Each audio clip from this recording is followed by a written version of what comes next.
wherever you get your podcasts. At Ingles, we're proud to sponsor area athletics at all levels. Whether we're building new fields for T-ball, celebrating Friday night rivals, televising college basketball games, bringing the Fan Fest to semi-pro soccer, or taking you out to the ball game at your minor league park. We're here for the fans. No one gets the dedication to the home team like you guys. And we've got all the sports you can handle. It's all in the bag. Ingles. Low prices. Love the savings. Never give in. Never give in. Never, never, never. In nothing, great or small, large or petty, never give in except to convictions of honor and good sense. Winston Churchill's immortal words stirred an entire country in the face of certain defeat. Today, these words give each of us the courage to reach for our own victories. Never give in. Never give in. Never, never, never. Commitment. Pass it on. From the Foundation for a Better Life at values.com. The mortgage crisis may not have the attention it had before, but many people are still dealing with this every day. I'm the founder of Operation Hope. My name is John Hope Bryant. Losing your home is unthinkable. Let Operation Hope offer HUD-certified foreclosure prevention professionals to help you negotiate with your lender, apply for a loan modification, or take other steps to avoid foreclosure. Call Operation Hope on our 24-hour-a-day hotline at 888-388-HOPE. That's 888-388-4673. This Sunday, Tom Brady and his 7th Super Bowl rings come to town as the Tampa Bay Buccaneers visit the Panthers in Charlotte. Join me and Ish Shroff along with Jake Delhomme, Luke Kuechly, and Kristen Balboni. We'll have the call starting with the pregame show at noon Eastern. Kickoff follows at 1 on the Carolina Panthers radio network. Panther football, live all season long on News Radio 570 WWNC. Looking for uncommon talent? Meet the Grads of Life. They're not the typical candidates you're used to, but they're exactly who your company needs. An ideal fit for entry-level positions, internships, and even mentorships. Go to gradsoflife.org to learn more. Brought to you by the Ad Council and gradsoflife.org. At Ingles, we know the ever-present struggle of, what am I going to make for dinner this week? That's why we started the Ingles Table. It's a website that brings the best chefs and food experts right into your kitchen. You can sort through hundreds of recipes for every occasion, watch how-to videos, and print shopping lists to take to the store. It's all waiting for you at ingles-markets.com. Ingles. Low prices. Love the savings. From the Ingles Studios, this is ESPN Asheville, WPEK, W225CJ Fairview, WMXF Waynesville, and iHeart radio station. This is SportsCenter. I'm Doug Brown. Game 2 of the ALCS tonight in Houston. The Astros took Game 1 against the Yankees. 7 Eastern for the coverage here on ESPN Radio and the ESPN app. Framber Valdez starts for Houston. Luis Severino for New York.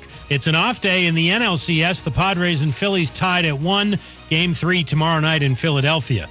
Week 8 in the NFL kicks off tonight in Glendale with the Cardinals hosting the Saints. Our Keyshawn Johnson says Arizona coach Cliff Kingsbury is in over his head. I'm not calling for the man's job. It ain't my job to call for his job. But I do know that Steve Wilkes, black or white, got fired after 1 year. You never gave him an opportunity that you've given Cliff Kingsbury, sitting at 26, 28, and 1. And you extended him another 5 years at close to $6 million a year. Keyshawn Johnson on KJ and Max. Jets wideout Elijah Moore missed practice today with a family issue. But ESPN's Rich Cimini reports the actual reason could be that Moore is not happy about his role in the Jets' offense. How would you love a chance to save some money on car insurance? Geico can help. Switch today and see all the ways you could save with great rates and discounts. It's easy. Simply go to geico.com to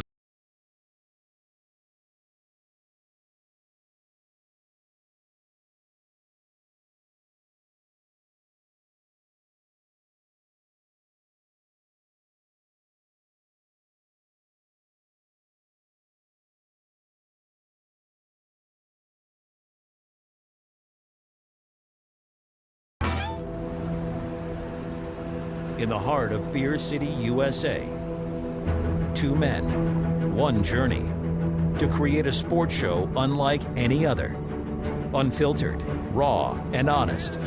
One of them played a soccer goalie opposite Ben Stiller. The other, one scored 6 points on Steph Curry. These guys know their shit. Let's go! Tank Spencer, Jeremy Greene, the Sportsocracy.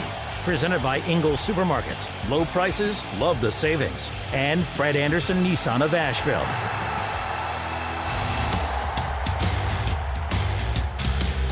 And welcome into the Sportsocracy here inside the Ingles Studio on ESPN Asheville, 92.9 FM, 880 AM, 1400.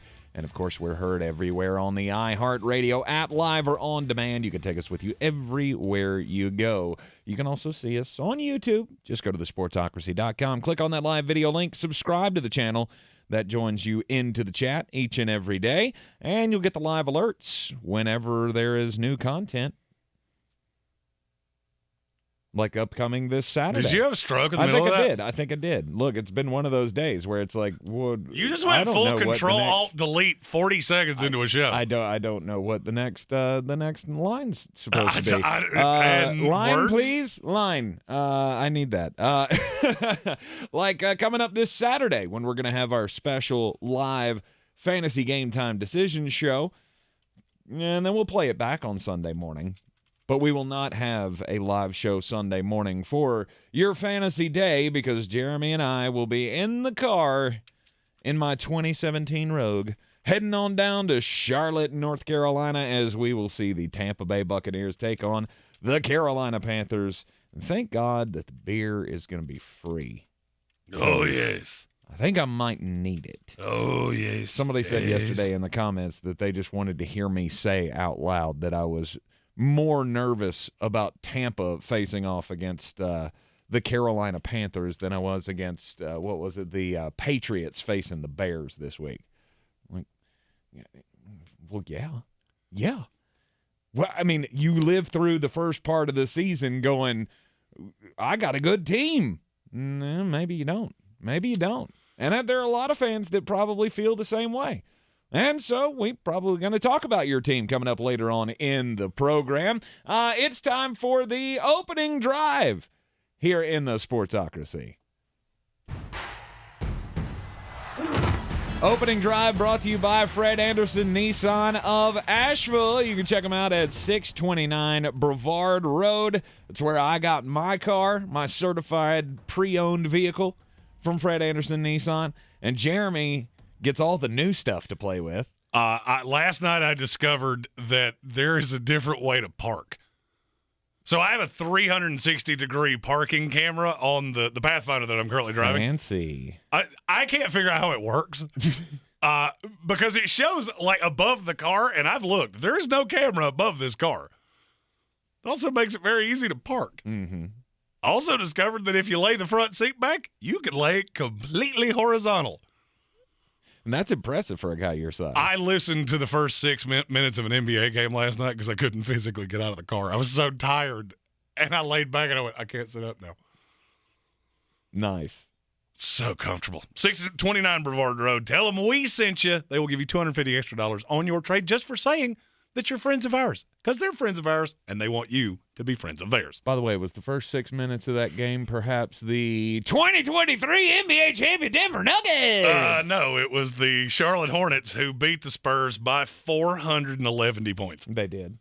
It was good to see. You always want to start off the season right with a win. It's not that hard to do when you're facing the worst team in the NBA. If they're bad. Yeah.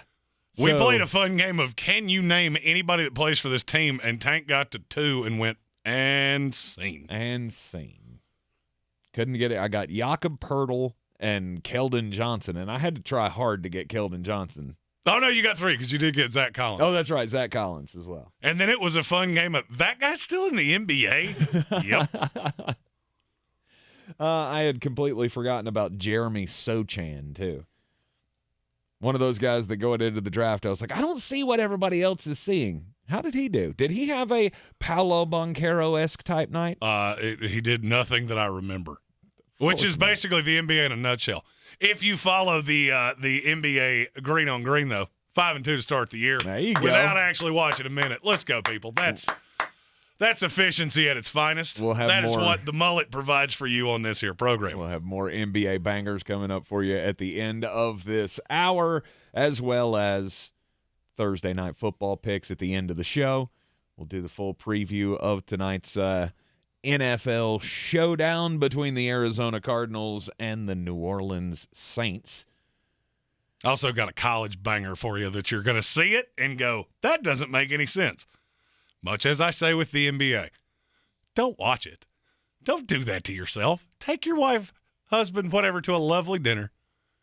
Just put it out of your mind. And just know that your money's in good hands. My best friend on the planet does this every single day. And he called me last night and said, I've made more money on teams that I don't even know what their uniforms look like. Because I just listen to you and then don't watch it. All coming up in the bangers later on in the program. We also want to talk about the surprises of the NFL season. As I mentioned before in the little setup here, my team not doing so hot. Your team's in that second hour where we talk about the poopy teams and can they become less poopy over the course of the season. Exactly. We're going to talk about the surprise underachievers of the NFL season. Coming up after the next break, we will begin with, obviously, the worst teams, or the teams that we thought were going to be among the worst teams that are not, and whether or not this is all just, well, as I like to call it, fool's gold. We're calling this segment NFL Trust or Bust. Man, I love the rhyming stuff. Trust or bust. I only do that for you. I know you do. I literally have a rhyming dictionary on my computer just because it either has to all start with the same letter or it has to rhyme. Plus, we are expecting a phone call from Jones Angel at 4 o'clock. Yes, we have the confirmation. Everything's good. See, when the Tar Heels have a bye week, we usually skip it with Jones. But there's really no way you can skip it this week with Carolina being in the top 25 now and coming off of the the big win. So we're going to catch up with Jones Angel. Might talk a little basketball with him as well at the top of the 4 o'clock hour in our weekly Tar Heel time with the voice of the Tar Heels. We're also going to dissect the college football playoff. Man, you talk about a year that I wish you had figured out a way to get this 12-team thing done. Because there are going to be a slew of teams that are just sitting on the sidewalk like, well, just waiting on Mom to come get me because I didn't get invited to play. Oh, poor pitiful babies. And we all feel bad for them, don't we? No, we don't. Stop that. I do. I want more football. 4's enough. I want more football. Well, I mean, let's just, you know what? From here on out, we'll play the NFL where it is. We'll play college in the spring, and then we'll never have that time where we have to talk about the NBA. Right. We'll get there. Maybe, what is it, 2024 now? 2025? What are they pinpointing for the expansion? It's coming soon enough. It's coming soon enough. That's right. That's right. So, yes, we'll talk about the college football playoff as well. I mean, we know who the front runners are. You can look at the standings right now and go, okay, we got a pretty good feeling about these 4 teams. But what about the others that are in the hunt? All of it coming your way right here on ESPN Asheville. Did you watch any basketball last night? Nope. Not a single I drop. listened to a few minutes because I was laid out in the front seat of my Nissan Pathfinder in just pure, unadulterated bliss of how unbelievably comfortable it was. Mm-hmm. But in terms of watching it, no, I'm good. Okay. I mean, I'm telling you, I'm going to adhere to this. I am not watching this league. I am Seacrest out until I don't have anything else to watch, which that comes about right in May. Mm-hmm. Other than that, we're talking about football. Interesting. We are a football program. Oh, there's no doubt about it. No doubt about it. I was just curious, though, with the season tip-off, if there was any type of interest in what was going on. I've also cashed on DraftKings 2 nights in a row. Good for you. That's always good when you actually forget certain players play for certain teams. I played one last night. I didn't know what team he played for. I didn't look because I had it in my head, and I was wrong. Nice. So, yeah, if you can, if you can make it the rest of the season without watching any and continuing to win games, then maybe that's the path. Maybe that is the path. But there's all the football to consume. Thursday night football, that's what we all been waiting for. Right. With the NFL tonight, As we said, we will break down this game coming up later on in the program. Virginia, Georgia Tech, banger. But you got the return of DeAndre Hopkins tonight. Did you see the hype video he put out with Snoop Dogg? I did not. Okay, I feel like this should go without saying, but apparently it doesn't. If you get suspended for doing some kind of drug, at the end of the day, he was suspended for PEDs, which is performance-enhancing drug. Yes. Maybe when you do your hype video, Snoop Dogg's not the right one to throw in it. Just in theory. I mean, I would say if he had been suspended like Josh Gordon for smoking weed, maybe that's not a good idea. That to would put have been Snoop hilarious. Dogg in the video. That would have been hilarious. The only way I'd look at it on it poorly is like if he did a hype video with Barry Bonds. And Brock Lesnar. Yeah, maybe. A bunch of pro wrestlers. Yeah, maybe that's not the message we want to be sending here. Look, I'm looking forward to seeing DeAndre Hopkins on a field. I feel like the limited amount he's been on a field in the last 2 years, people have forgotten how good this guy actually is. This is still one of the 5 to 8 best receivers in the NFL. I mean, there was a time not that long ago that we were all pretty much of the consensus. This is the best receiver in the NFL. And it changes every year. It feels like it changes every year. Every year we go through this list of who's the best wide receiver in the NFL. And after Michael Thomas's record-setting year, it was Michael Thomas. And then it went back to DeAndre Hopkins. And then it went to Devontae Adams. And then it went to Justin Jefferson. And I guess everybody's on Cooper Kupp now? I'm not. For me, it's Justin Jefferson, Jamar Chase. In the message, repeat the line. I know you're not. Stephon Diggs, Devontae Adams. After winning the Triple Crown last year, though, I mean, he was the highest-ranked wide receiver in the NFL Top 100. Whoa. So there are some people They had a kicker in the NFL Top 100. Invalid list. I get it, but I'm saying there are some people that believe that Cooper Kupp is the best wide receiver in the NFL. You forgot to call him by his new name. We opined this on Sunday. He's empty calories. Empty calories. Cooper Bread Cup. Because it's all just it's stat just accumulation. all empty stat accumulation. Phenomenal. That's a weird way to say helping his team win. But you mean the 3-3 Rams? You mean that team that's still the best in the NFC? Sorry, I swear I'm going to stop doing that. If you actually get a rise out of me, which is hard to do. Oh yeah, this was from the Mullet and the Dude episode yesterday. If you get a rise out of me, first of all, more than likely it's before I've had a full cup of coffee in the morning.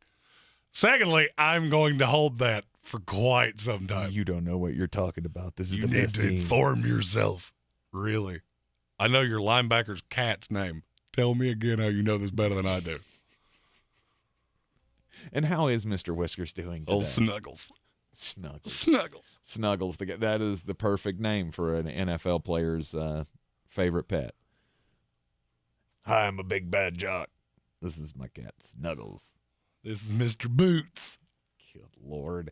It is the Sportsocracy here on ESPN Asheville. We've got surprises in the NFL. There are specifically 4 teams that we pretty much widely all believed were going to be in the bottom 10 of the NFL this year. All 4 of these were in the bottom 6 of our initial power rankings. And they're not. And in fact, 2 of them are in the top 10 of the power rankings recently. So we did that thing we do in the preseason. We went through the schedule, and now we have rated which ones are most likely to continue. We'll talk about, you know what teams coming up next. I believe real estate isn't about properties. It's about people. I am Clarissa Marshall with eXp Realty, serving all of Western North Carolina. Navigating the home buying and selling journey can feel overwhelming at times, and that's why having an agent who cares about you and your needs is key. I'm a native of Western North Carolina, and I close over a home a week. I'm an expert in the market, pricing my sellers correctly to net you the most money, and working as a skilled negotiator for my buyers. Please give me a call today at 828-774-6343 to set up a complimentary market analysis. Are you ready to tackle your banking needs? Home Trust Bank's team of expert advisors and lenders want to be your teammate. We want to hear your story, learn your aspirations, and assist you with financial needs, and provide options that are tailored to you. With a wide range of personal, mortgage, and commercial services, you will discover all your banking needs under one roof with a local and personalized touch at Home Trust Bank. Score big with Home Trust Bank. ready for what's next. Member FDIC, Equal Housing Lender. The season we've all been waiting for is here. No, not that one. The season of the Big Orange Tent is underway in Western North Carolina. The area's largest selection of Halloween costumes, decorations, and accessories is at the Big Orange Tent at the Asheville Mall. Halloween Express is your one-stop shop for adult and child costumes, superheroes, horror icons, inflatable suits. You can find it all under the Big Orange Tent at the Asheville Mall. 10 to 8 Monday through Saturday, 12 to 6 on Sundays. I love mornings, which is a good thing since the Today Show starts early. Morning, welcome to Today. Those first hours set the tone for the day ahead. We're here to give you the best start. You get the news, learn something new, and even get a little boost. You start the day off with a clean slate, and we hope you'll start it with us. We begin our day so you can take on yours. Because every day needs today. Watch the Today Show weekday mornings at 7 on NBC.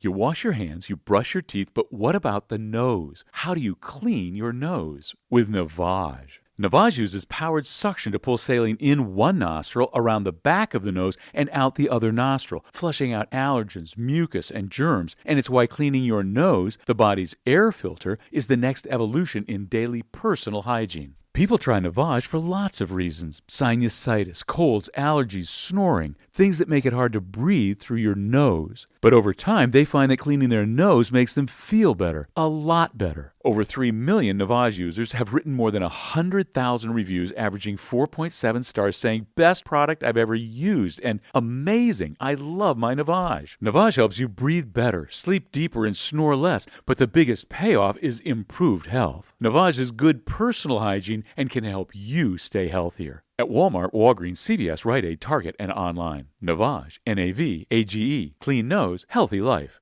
I've always gotten tons of UTIs. Cranberry products never worked for me, and I was desperate for a way to be proactive. I'm Jenna Ryan, CEO and founder of Eucora. We've worked with doctors to develop effective urinary tract health products. Just mix a packet of Eucora with water and drink it when you need support, like right after intimacy. Eucora is helping over 100,000 women stay healthy. Ready to join them? Get 30% off at eucora.com/radio. That's UQORA.com/radio.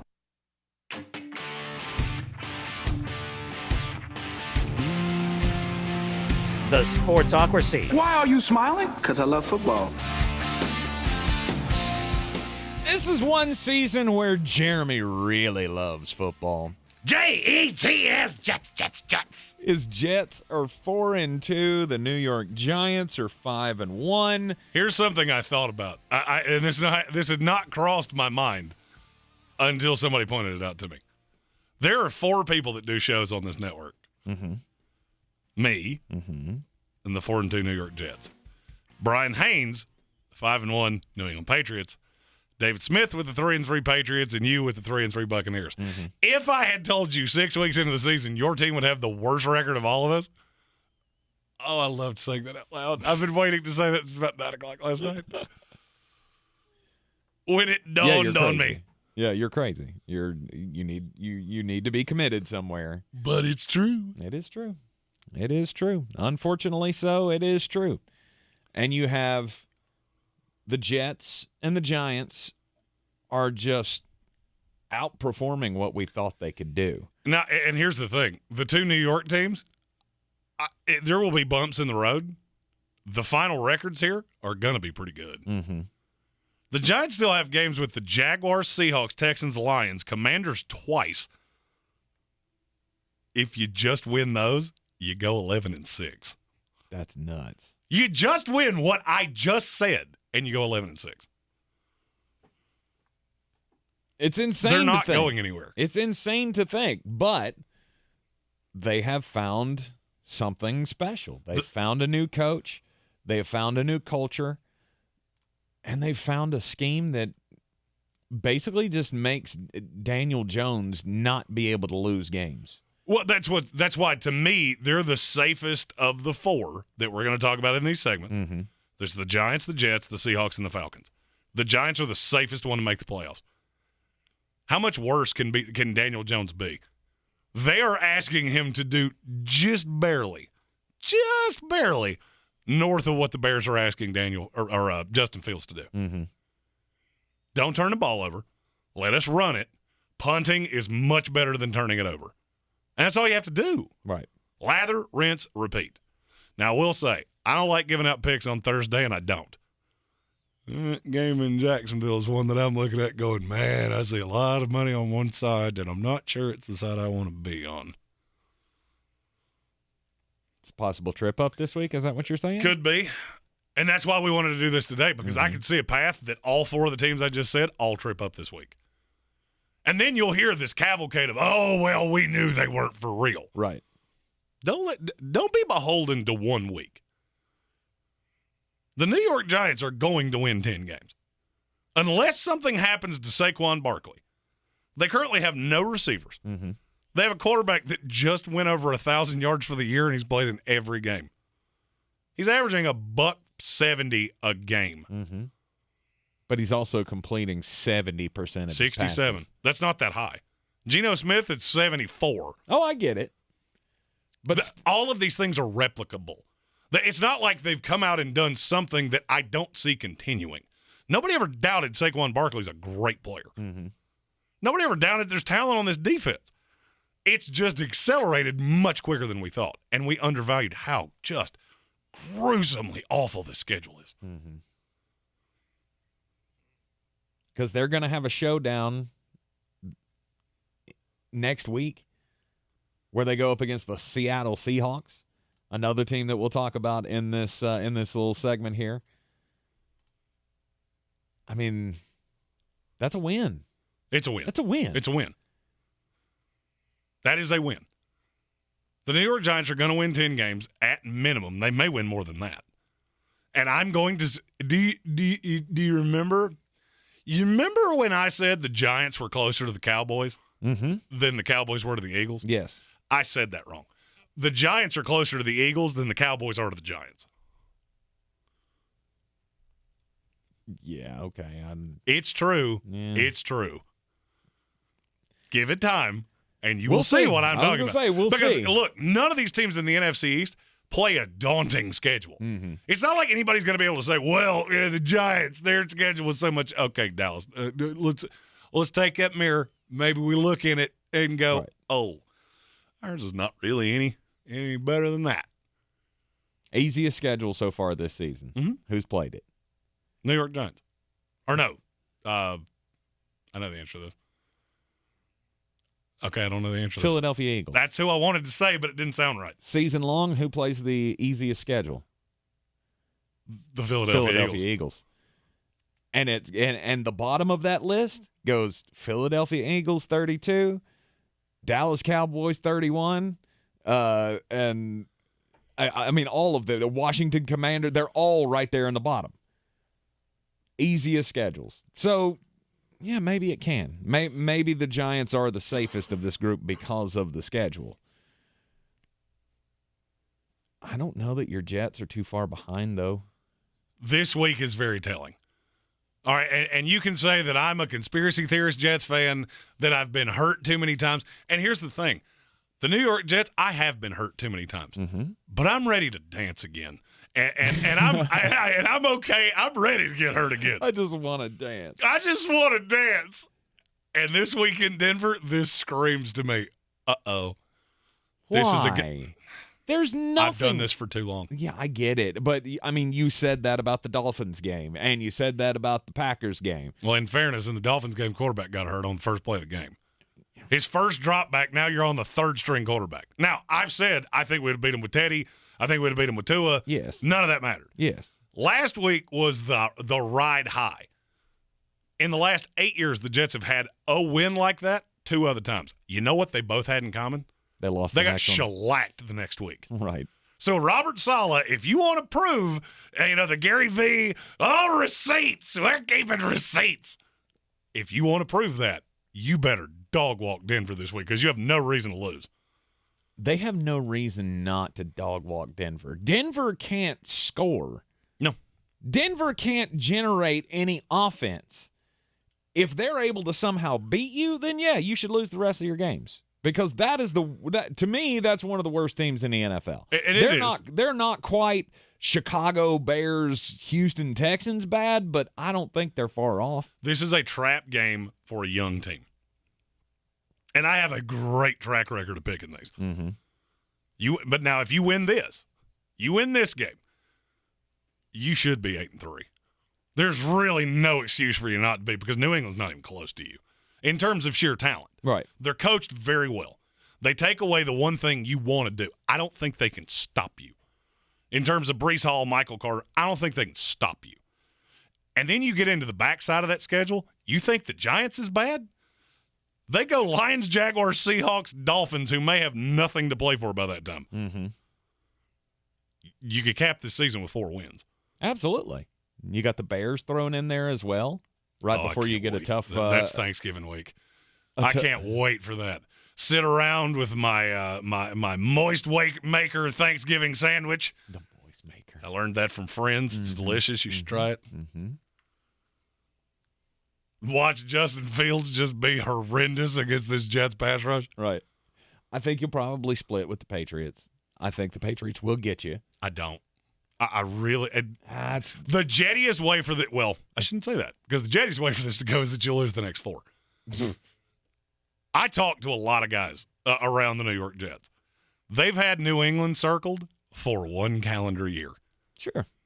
They've been talking about this for a calendar year. And you get them because of the game that we have infamously dubbed Jets +7, where they got beat 54-13 with Mike White. And you get to avenge that in 2 weeks.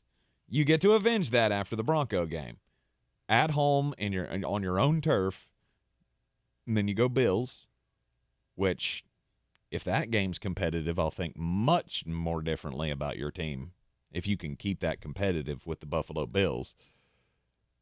And then you got to go to Foxborough. That's the one that I usually chalk up as, you're going to lose that game. I have no fear of that game. None. I have none. Really? No fear for Bill Belichick. Because you don't have the assets. All right, so ask yourself this question. The way I have always bet is, how do you win? Go through, run your projections. How is this going to happen? Mm-hmm. You tell me how that happens. Ramondre Stevenson. Oh, you mean against one of the best rush defense in the league with one of the best defensive tackles in the league? Yep. They will lull you to sleep with Ramondre Stevenson, and then Bailey Zappi will hit you deep. Bailey son. Zappi's going to be sitting on the bench. No, he's the new starter. No, he's not. He's there forever. No, he's not, and you know that as well as I do. And I'm perfectly fine. I don't care which one it is. Right. Brian Hoyer, Mac Jones, and Bailey Zapp are like that picture from The Office where they show it to Dwight and they say, pick out the differences. It's the same picture. It's the same picture. It's the same picture. And by the way, in the YouTube comments, people are saying that I'm bluffing. I'm being a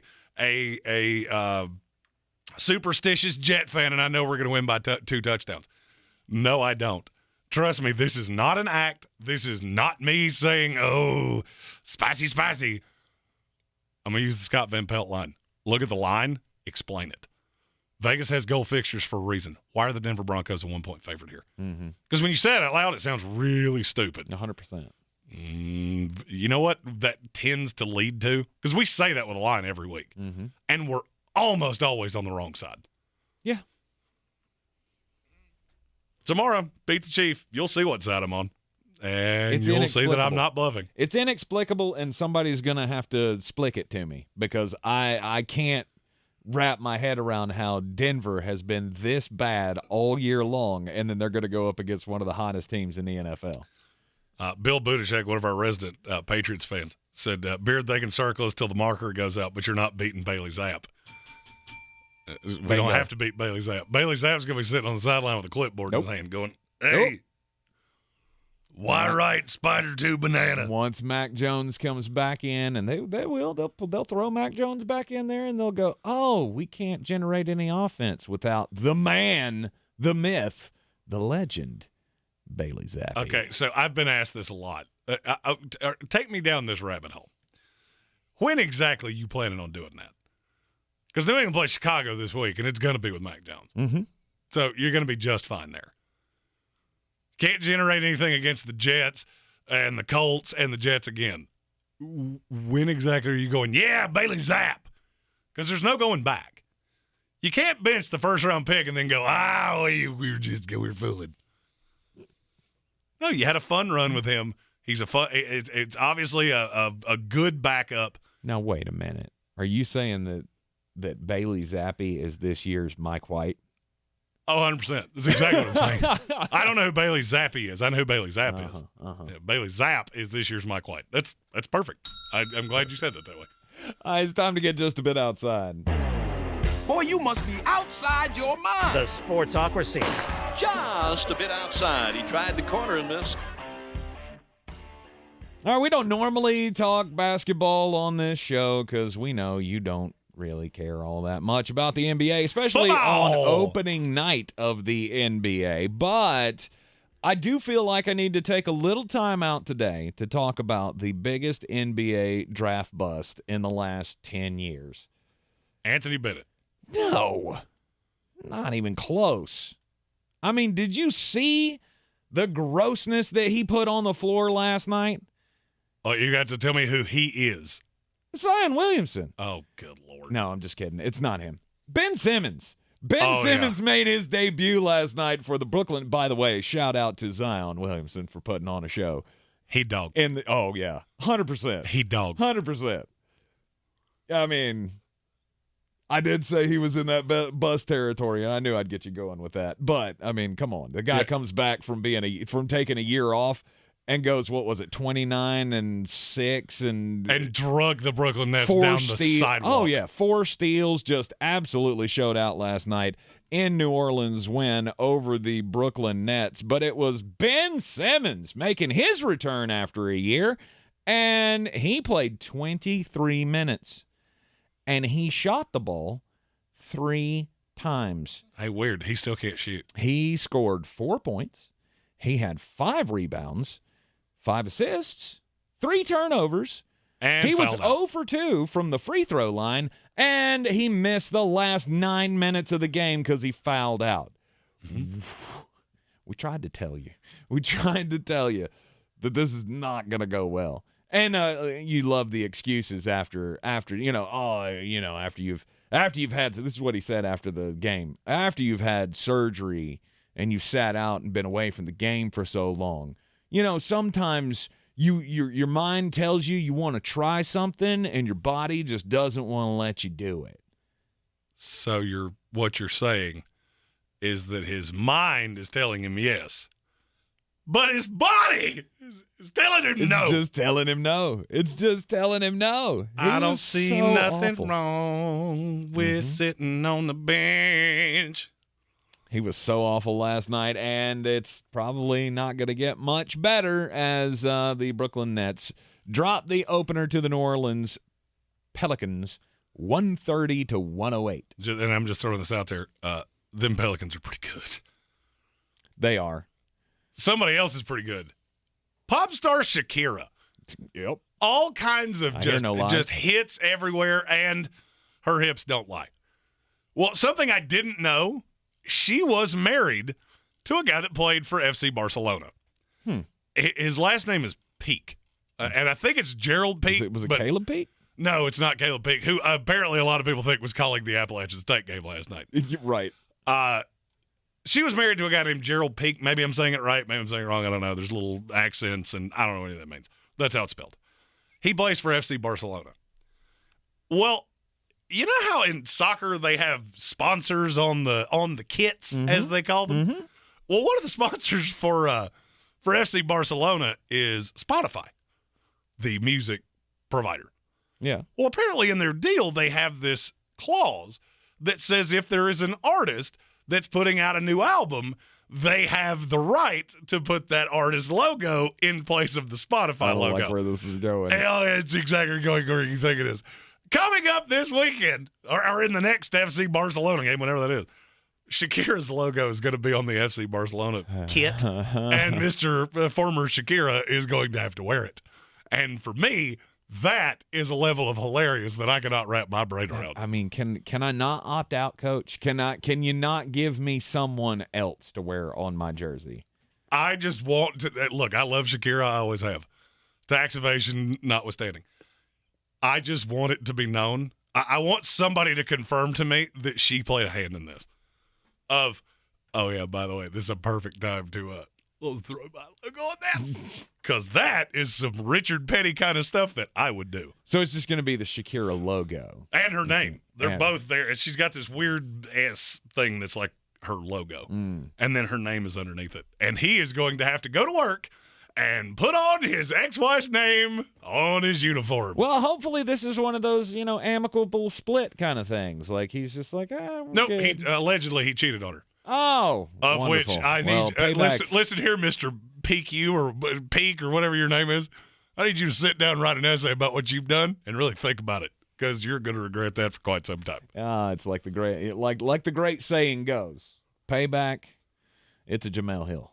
You are in the Sportsocracy. At Sports Day ESPN. Here on ESPN Asheville, 92.9 FM, 880 AM, and 1400. This is your Exergen Temporal Scanner weather forecast on ESPN Asheville. Clear skies, cool numbers again in the valley tonight, down to 30 degrees. Records in the 20s for Asheville at the airport early Friday morning, so thankfully we're not that cold. And a big uphill climb to the temperature forecast into the weekend and early next week. We're talking sunshine Friday, high 65, close to 70 for Saturday and Sunday, and even some mid-70s by Monday next week. I'm meteorologist Scott Lauriamore. That's the latest Weather Channel forecast. This report is sponsored by Staples Stores. Staples offers tech solutions and accessories for learners, small businesses, and remote workers, too. Right now, Apple AirPods Pro are only $199. You save $50. Offer ends 10/22 while supplies last. Limit 2. Explore the latest tech solutions at Staples, the working and learning store. It's midterm season. MSNBC has the in-depth coverage and analysis to give you a greater understanding of the races, the results, and what it all means for the future of our country. Watch coverage of the 2022 midterms on MSNBC.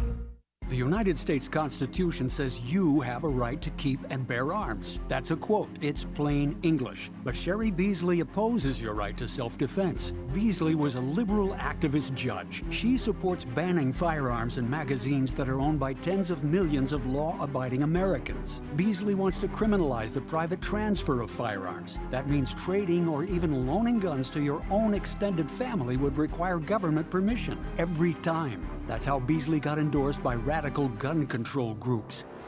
But Ted Budd, he defends your rights. Ted Budd is A-rated and endorsed by the NRA.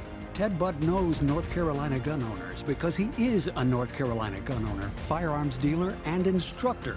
Vote freedom first. Elect Ted Budd, U.S. Senate. NRA Victory Fund, Inc. paid for and is responsible for the content of this advertising. Not authorized by any candidate or candidates committee. 11250 Waples Mill Road, Fairfax, Virginia, 22030. Okay, I've got to put in a plug for Kohl's lowest prices of the season. I got myself a pair of cozy sweats for under $18. Found my sister the cutest boots for Christmas, just $29.99. And with the 50% off kitchen and dining essentials, I'm all set to host for the holidays. Not to mention, I got 80% off clearance finds and earned Kohl's cash. So yeah, get to Kohl's and thank me later.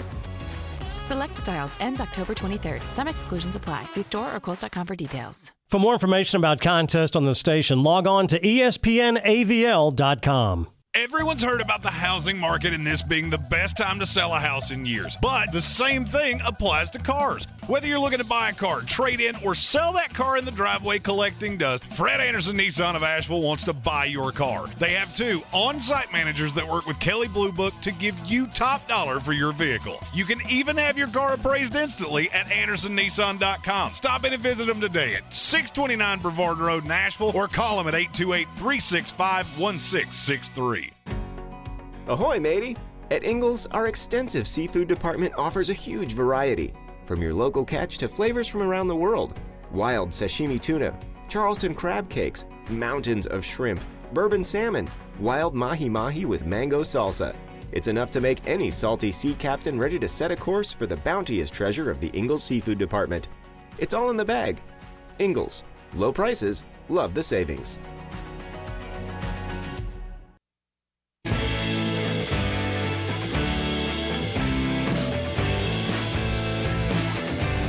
The Sportsocracy. The ceiling is the roof. Let's make it happen. Let's keep moving forward. So the Jets and the Giants, they may be able to keep moving forward. as the biggest surprises of the NFL season. We didn't really ever give them a score of trust or bust. That we're playing trust or bust here on the Sportsocracy. With the surprise teams of the NFL season, where do you put your Jets? On the scale, basically, a 5 would be the middle score. Anything below that's bust. Anything above that's trust. Mm-hmm. I will say I am a 6.5 with the Jets. I am an 8 with the Giants. An 8? The Giants' schedule's so bad. Mm-hmm. So bad. I think I'm at 7s on both. I think I'm a little higher than you are on your Jets because I think you're holding back. 100% because I've been hurt before. And it's understandable. I have been hurt before. But I'm, as I said in the last segment, I'm ready to dance again. Yeah, it's absolutely understandable. Look, I felt that way about my team in 2020 when we were riding the Tom Brady wave all the way to the Super Bowl. I was just waiting for the most embarrassing thing possible to happen because that's where your franchise usually lives. We're getting that right now. We'll talk more about that in the next hour. But I think I'm at a 7 on both of these teams because I still feel like the fortunes can change so quickly. I mean, the Jets, you've already seen, you know, Zach Wilson was out and Joe Falco was playing. Yeah, we just need to keep Zach upright. Well, he didn't do anything against the Packers. I don't care. The fact that he has that arm is scary enough. Mm-hmm. By the way, if you want a guarantee, you watch them get Elijah Moore involved this week. Possibly at the expense of intelligence and the game plan on the whole. They're going to get Elijah Moore involved this week.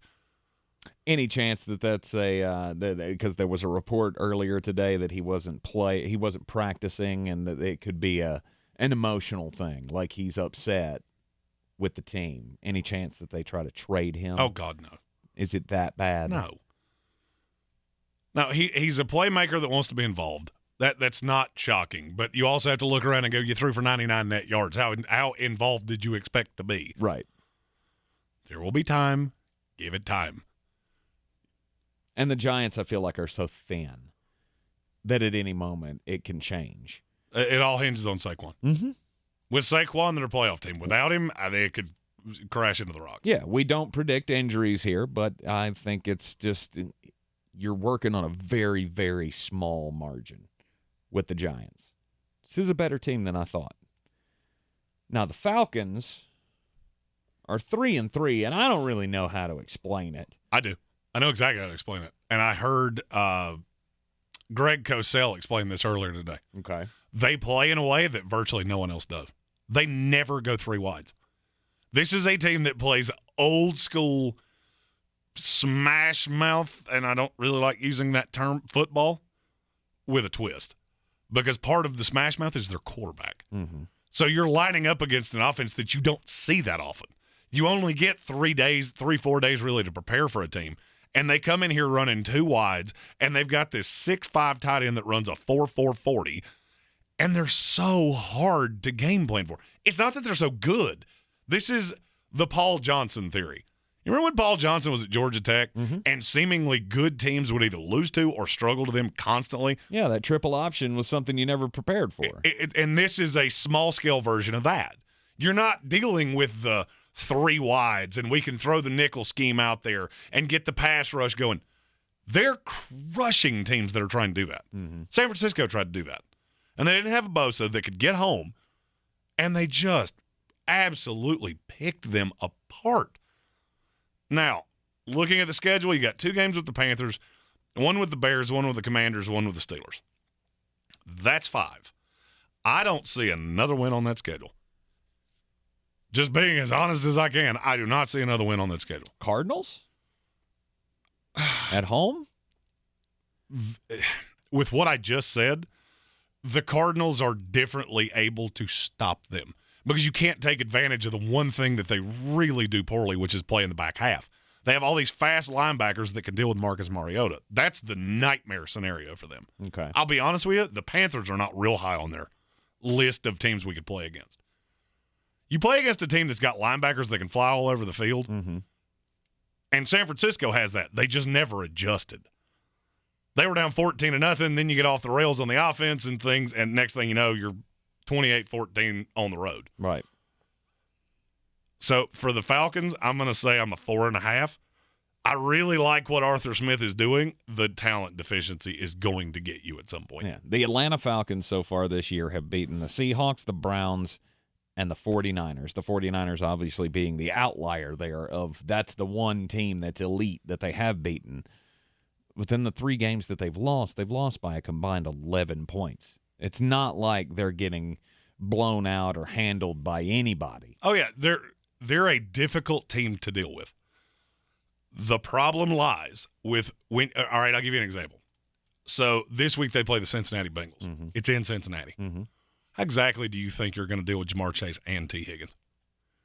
They can score at will. You do not have a pass rusher that can get in Joe B's face. That doesn't line up well. Archie Cunningham in our YouTube comment said, I'm undervaluing the Falcons. It's not that I'm undervaluing the Falcons. I completely know what they are. They're 6-0 against the spread. They hang in games. They gross them up. You just are going to run into teams like the Bengals and the Chargers that they have more talent than you do. And so, yes, you will stay close in these games because they're hard to game plan for. But at some point, it's not the X's and the O's, it's the Jimmies and the Joes. Mm-hmm. Well, Atlanta does not have a whole lot of Jimmies or Joes.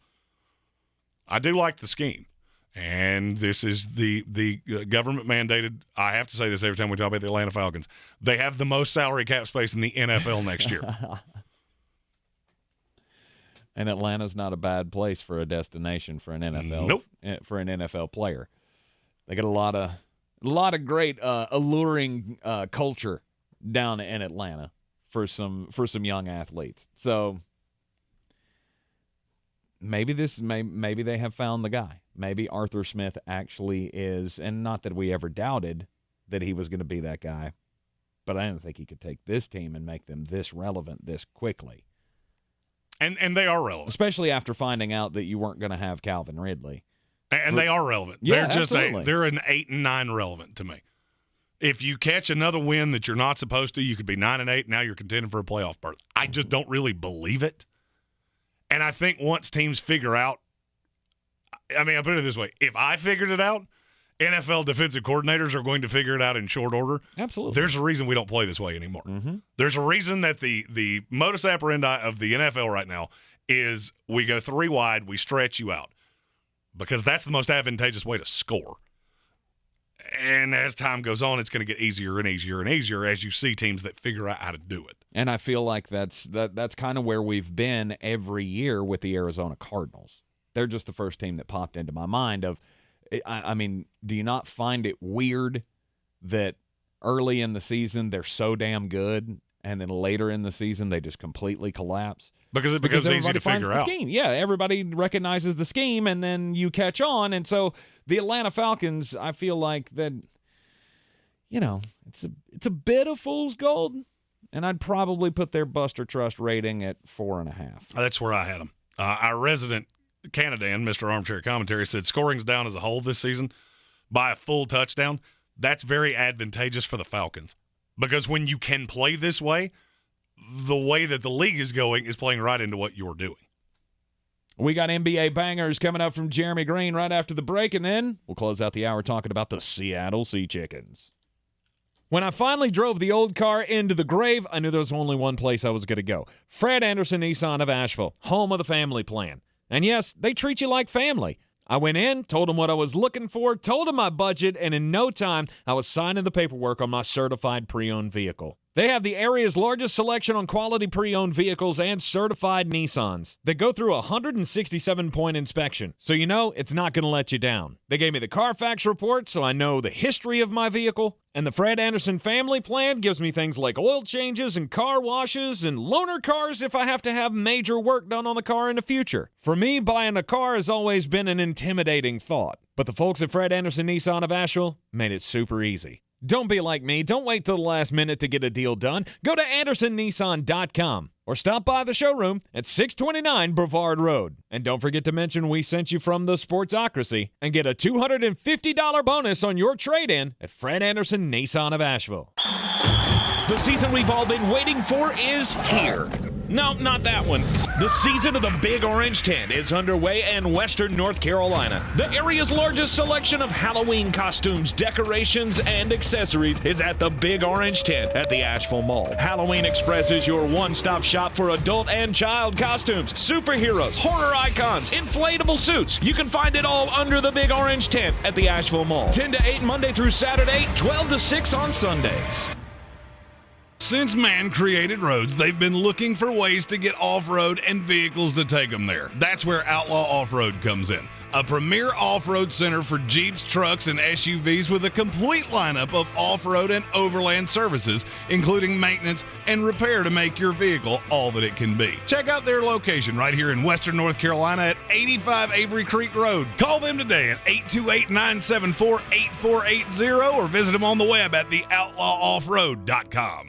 Are you ready to tackle your banking needs? Home Trust Bank's team of expert advisors and lenders want to be your teammate. We want to hear your story, learn your aspirations, and assist you with financial needs, and provide options that are tailored to you. With a wide range of personal, mortgage, and commercial services, you will discover all your banking needs under one roof with a local and personalized touch at Home Trust Bank. Score big with Home Trust Bank. Ready for what's next. Member FDIC, Equal Housing Lender. You could save big when you bundle your home and auto with Progressive, but when we just come out and say it, it feels like it falls a bit flat. So instead, we're going to have someone else say it. Because for some reason, when a random person talks about how great something is in a commercial, it's more believable. I saved with a Progressive home and auto bundle. And there you have it. I mean, I'm not sure why she's more believable than me, but either way, you get the point about the saving. Progressive Casualty Insurance Company and Affiliates. Discount not available in all states or situations. Okay, I've got to put in a plug for Kohl's lowest prices of the season. I got myself a pair of cozy sweats for under $18. Found my sister the cutest boots for Christmas, just $29.99. And with the 50% off kitchen and dining essentials, I'm all set to host for the holidays. Not to mention, I got 80% off clearance finds and earned Kohl's cash. So yeah, get to Kohl's and thank me later. Select styles ends October 23rd. Some exclusions apply. See store or Kohls.com for details. Coffee's the closers on. Get them the money. Then when you get the money, you get the power. That watch costs more than your car. Then when you get the power, then you get the woman. I'm going to keep giving this advice every day until it stops working for me. Listen to the picks, take them to betus.com, use them, and then don't watch these games because they're putrid. 2 games in the NBA tonight. First one, the Milwaukee Bucks travel to Philadelphia to take on the Philadelphia 76ers. I think Milwaukee might be the best team in the NBA, and this is a really good shot for them, first game of the season, to come out and prove it. This number feels odd to me. And it tells me that the Sharps are wanting you to take Philadelphia, which means I'm going to take Milwaukee plus the 4 over the 224. Second game of the night, the Battle of LA's, the Los Angeles Clippers and the Dogwater Los Angeles Lakers. Clippers are a 5.5-point favorite, over under 226. I've already been bitten by the Lakers on an over once, and I'm going to do it again because they play slow and they're not good. So I'm going to go under the 226. Clippers are a great team when they're healthy. They're fully loaded, and they're going to annihilate the Lakers. Clippers. Go and do likewise, gents. The money's out there. You pick it up, it's yours. You don't, I got no sympathy for you. Take those wagers over to betus.com. Use the promo code SPORTSOCRACY when you create your account, and whatever you put into the account using our promo code, you will get a 125% deposit bonus on whatever you put in, up to $2,500. Here's the thing. Load it for what you want for the rest of the football season. Use the free plays on basketball. Free money. Oh, there you go. Then you're not even using your own doubloons on basketball. Just free money. Just take it. It's right there. Just go get it. Another surprise team of the NFL season has been the Seattle Seahawks. The whole Geno Smith thing, apparently it's not that bad. 3-3 to start out the year, but can they continue it? It's been a great start. Mm-hmm. And really you're doing electric things with Geno Smith, and the short answer is no. No. Because this is the one team. Look at that schedule. Mm-hmm. All right, so you got to win over the Cardinals. They're booey. You got to win over the Broncos. They are too. Got one over the Lions. Great. You played 3 teams that are really even halfway competent. You got blown out in one, beaten the other, and then pretty well handled in the third. Mm-hmm. look, they're way ahead. And if you're a Seattle fan and you want something to cling on to, you added 4 high-level starters in this draft. That never happens. Ever. Especially when one of them's a 5th rounder and he's a phenomenal corner in this league.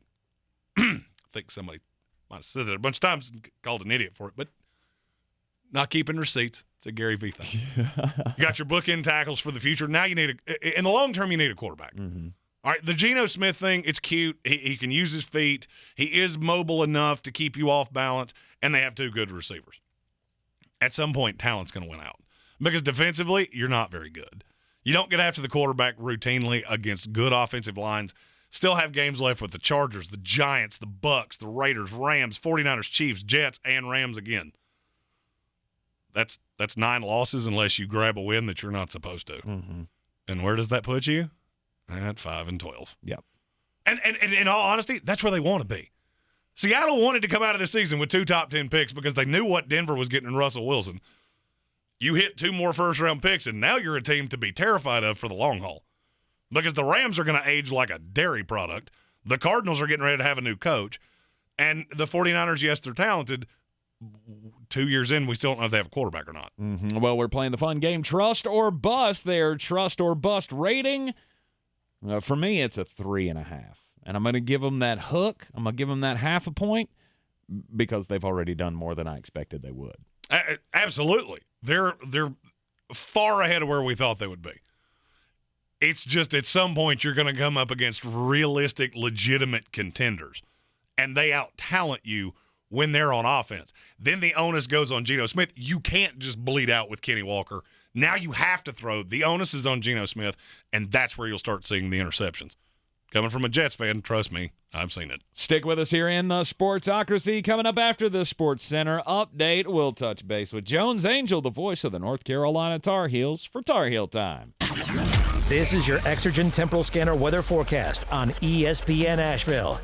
Clear skies, cool numbers again in the valley tonight, down to 30 degrees. Records in the 20s for Asheville at the airport early Friday morning, so thankfully we're not that cold. And a big uphill climb to the temperature forecast into the weekend and early next week. We're talking sunshine Friday, high 65, close to 70 for Saturday and Sunday, and even some mid-70s by Monday next week. I'm meteorologist Scott Larimore. That's the latest Weather Channel forecast. This report is sponsored by Pfizer and BioNTech. Charging a cell phone can be like getting a booster shot. A booster is given to enhance or restore protection after a primary series vaccination, which wanes over time. Schedule an appointment when you are eligible. Sponsored by Pfizer and BioNTech. Some banks can make it complicated to redeem credit card rewards. But with Discover, you can redeem your rewards for cash in any amount at any time. Talk about amazing. Learn more at discover.com/redeem rewards. Terms apply. From the Ingles Studios, this is ESPN Asheville, WPEK, W225CJ Fairview, WMXF Waynesville, and iHeart radio station. Game 2, Astros and Yankees tonight in Houston. The Stros took Game 1 thanks to 3 home runs and the strength of right-hander Justin Verlander. Houston manager Dusty Baker. Not only physically strong, which you can see, but he's mentally strong. I mean, he's this guy is, he has mental toughness. When he's down and out and look like you got him in trouble. I mean, this guy, he can dial it up. Our coverage of Game 2 starts at 7 Eastern here on ESPN Radio and the ESPN app. This just in, Cowboys quarterback Dak Prescott says he'll start Sunday's game against the Lions. Prescott has missed the last 5 games with a broken right thumb. Dallas went 4-1 with Cooper Rush as the starter. ESPN's Mike Reese reports Patriots quarterback Mac Jones expects to be available for Monday night's game against the Bears. He's missed the last 3 games with a high left ankle sprain. Coach Bill Belichick hasn't actually named his starter for the game.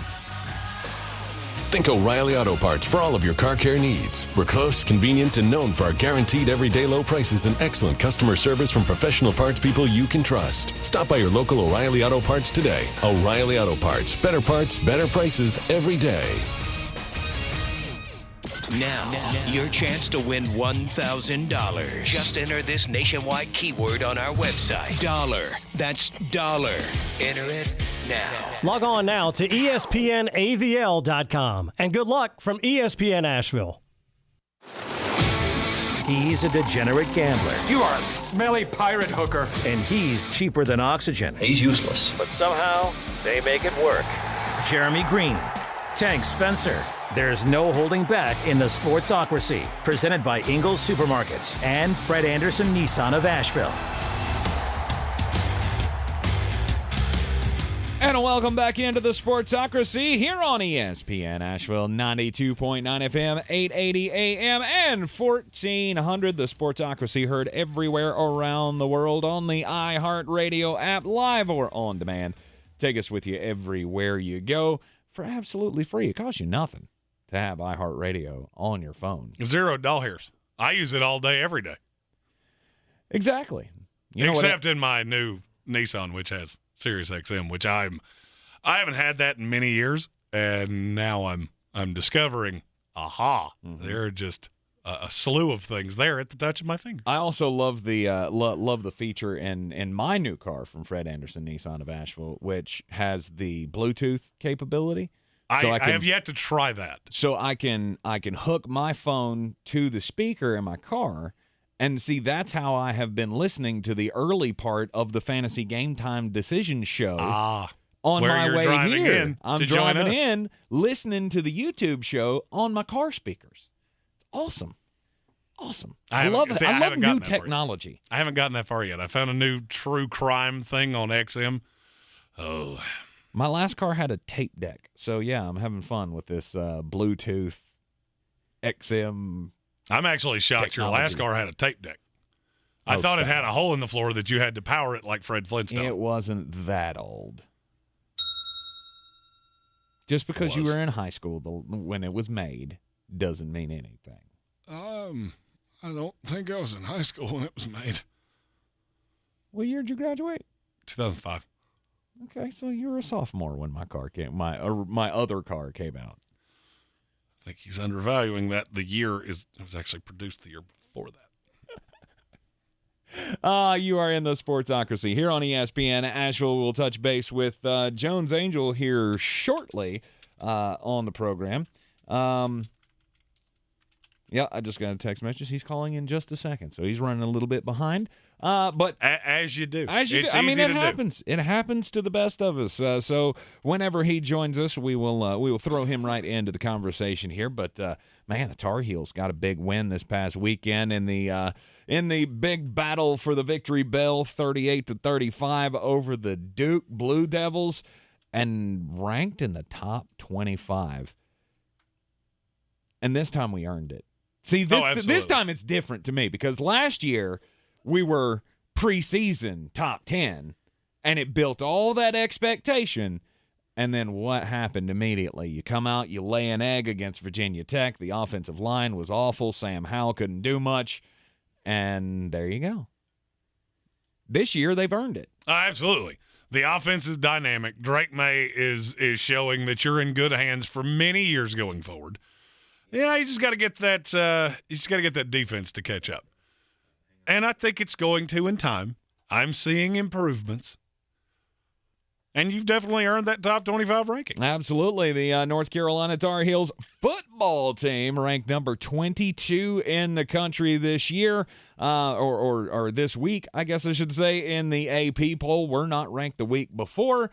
They were ranked the week before in the coaches poll and moved up to number 22. So number 22 ranking for the football team in both of the football polls, coming off of the big victory this past Saturday against the Duke Blue Devils. Joining us now in the Sportsocracy, the voice of the North Carolina Tar Heels, the one and only Jones Angel. And it was quite the little celebration after a comeback victory against the Blue Devils. Yeah, that was an emotional one for sure, Tank, and great to be back with you as always. And isn't it funny how, I mean, it has just been such an absolute to this point in the change for Carolina as far as road success and success in close games. And, of course, both of those were things that Mac Brown and his staff had really identified and talked about and harped on and worked on with the team, of saying that he felt like those were two areas that really held Carolina back last year, and it wasn't that hard to figure out. You know, the Heels didn't win at all away from Chapel Hill last season. It felt like every close game didn't go their way. There was one or two that they were able to grab that were close, but it just felt like so many times that those games that came down to the final minute went to the opposition. And so for Carolina this year, and still work to do, of course, but 7 games in, to be 4-0 on the road, to be 4-0 in those games decided by 7 points or less, and those games actually all are the same game. Those 4 games decided by 7 points or less are the 4 road games as well. For them to have that level of success in those areas has clearly been a big reason why Carolina is right now 6-1 and 3-0 in the conference. And so, yeah, a lot of emotion, a lot of excitement. You throw in the rivalry aspect of Carolina Duke and the victory bell, and certainly was a great Saturday for the Heels this past weekend. Well, we knew that Duke had the ability to run the football. That was the one thing we talked about before the game, of how is the defense going to stand up against that rushing attack.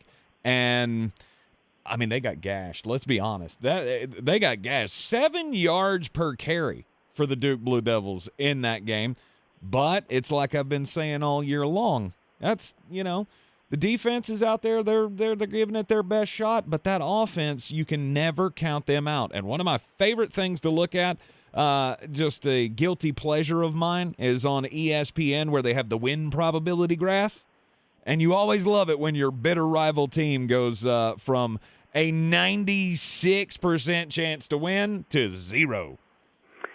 I think as far as the defense is concerned, I'm sure I've said this word a million times with you this year, Tank, and that's consistency. Mm-hmm. And I think that journey of Carolina's defense in that game against Duke has kind of been how the whole season has gone defensively, where it was not good in the first half. Duke had the ball 4 times. They scored on 3 of them. The one they didn't score, they got inside the 5 and went for it on 4th and goal, and Carolina was able to get the stop. That half included that 74-yard touchdown run, which you never want to give up, particularly to a quarterback, and particularly when you had a couple chances to bring them down on the play. And so you had that. Then you had, coming out of halftime, the Tar Heel defense was really good. Forced a punt, then another punt, then got the 4th down stop that gave the ball to the Tar Heels deep in Duke's territory, and you thought, Tar Heels, schemed it up at halftime and figured some stuff out and playing much better defensively. Well, then the next 2 possessions, Duke got momentum back, had another long run for a touchdown. I think it was 38 yards, and you felt bad again. And then on the final drive, with the aid of some timely penalties, Carolina was able to force Duke to miss a long field goal, and then, of course, got the interception with just a few seconds remaining. And that's been it, right? It's just there's been these moments where there hadn't been much quality defense, and there's been some really good stretches, then it's not good again, and then they make a play in the end. Right. And that's kind of how it's been for that side of the ball. If Carolina can be anywhere close to the defensive team that it was in that third quarter, then you've got a really strong chance to have a good year in total, because of what you said. The offense has been good enough almost every single game to get the win almost by itself. And so we've said this, can Carolina in these last 5 games, the Tar Heels can win 2 of these games just by being good on offense, because they are so good on that side of the ball. But if they want to win 4 or 5 of these games, then it's going to have to be you're going to have to get some more defense. And so that continues to be the charge for the Tar Heels, and they'll continue to work on that as they have this week, and then into next week as they get ready for a really good Pitt team coming to Chapel Hill next Saturday. Man, you just got me excited when you said win 4 or 5 of these, because I just realized that puts you at 10 or 11 wins on the season, and I didn't think that was going to be in the realm of possibility. But now looking at the schedule, I mean, I know there are no cupcake games left. I mean, you're in ACC play. You can get bit any week. especially against some of these teams. Wake Forest is nothing to sneeze at. NC State we know is going to be a tough, emotional, rivalry game. Although we do get it at home this year, so I like that about it. But Pittsburgh's not easy to deal with either. But all of these games are winnable. Absolutely, and I think for Carolina, the really exciting part, in addition to just the very quality overall record at 6-1, is their 3-0 in conference play, and all three of those wins have been against division opponents. So you're not only giving yourself a win, you're giving a team that you're competing with a loss, and you get the tiebreaker against them. And so it's such a nice luxury to have when you own that tiebreaker. And so the next two games coming out of this bye week are Pitt and then at Virginia. And Pitt's a very old team. They haven't had a change at the quarterback spot, of course, with Kenny Pickett moving on, Keaton Slovis coming in. But this is a really good team. They were the ACC champions a year ago.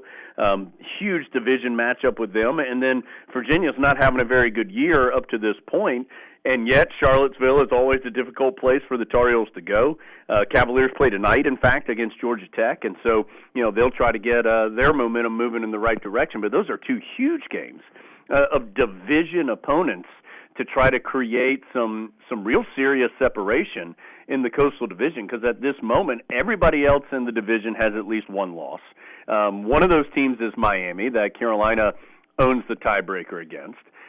Pitt is one of those teams who were just talked about. It's coming to Chapel Hill. And another one is Georgia Tech, which is really playing well after making a head coaching change. And, how long can that last? I don't know. It might last the rest of the year, or it might not. It's a little bit of an unusual situation. So, and Carolina gets them in Chapel Hill later in the season. And so the Tar Heels have placed themselves in a really exciting position, but still a lot of work to do with those 5 games remaining. And can you do it? Can you be the representative in the ACC championship game against the Clemson Tigers? And do you have enough? I know that's a discussion for another day. I'm just throwing it out there because, once again, it's one of those things that I wasn't really sure we were going to be having this type of a discussion after 7 games into this season. Sure. But here the Tar Heels sit at 6-1. You got winnable games still left on the schedule, and you're number 1 in the Coastal, and one of only 3 teams in the ACC that are undefeated in conference play. You got Syracuse hanging out there. Just outside opinion, I know that ain't your job, but Syracuse, are they for real, do you think? I think we'll learn a lot, of course, this weekend. Yeah, sure. They're playing at Clemson coming up on Saturday, so an enormous game for both those teams. And really, Clemson's already played 5 conference games, and that includes wins over the other teams, excluding Syracuse, the other teams that I think you feel like had a chance to win that division, that being Wake Forest and NC State and Florida State. Clemson already owns wins over all 3 of those teams.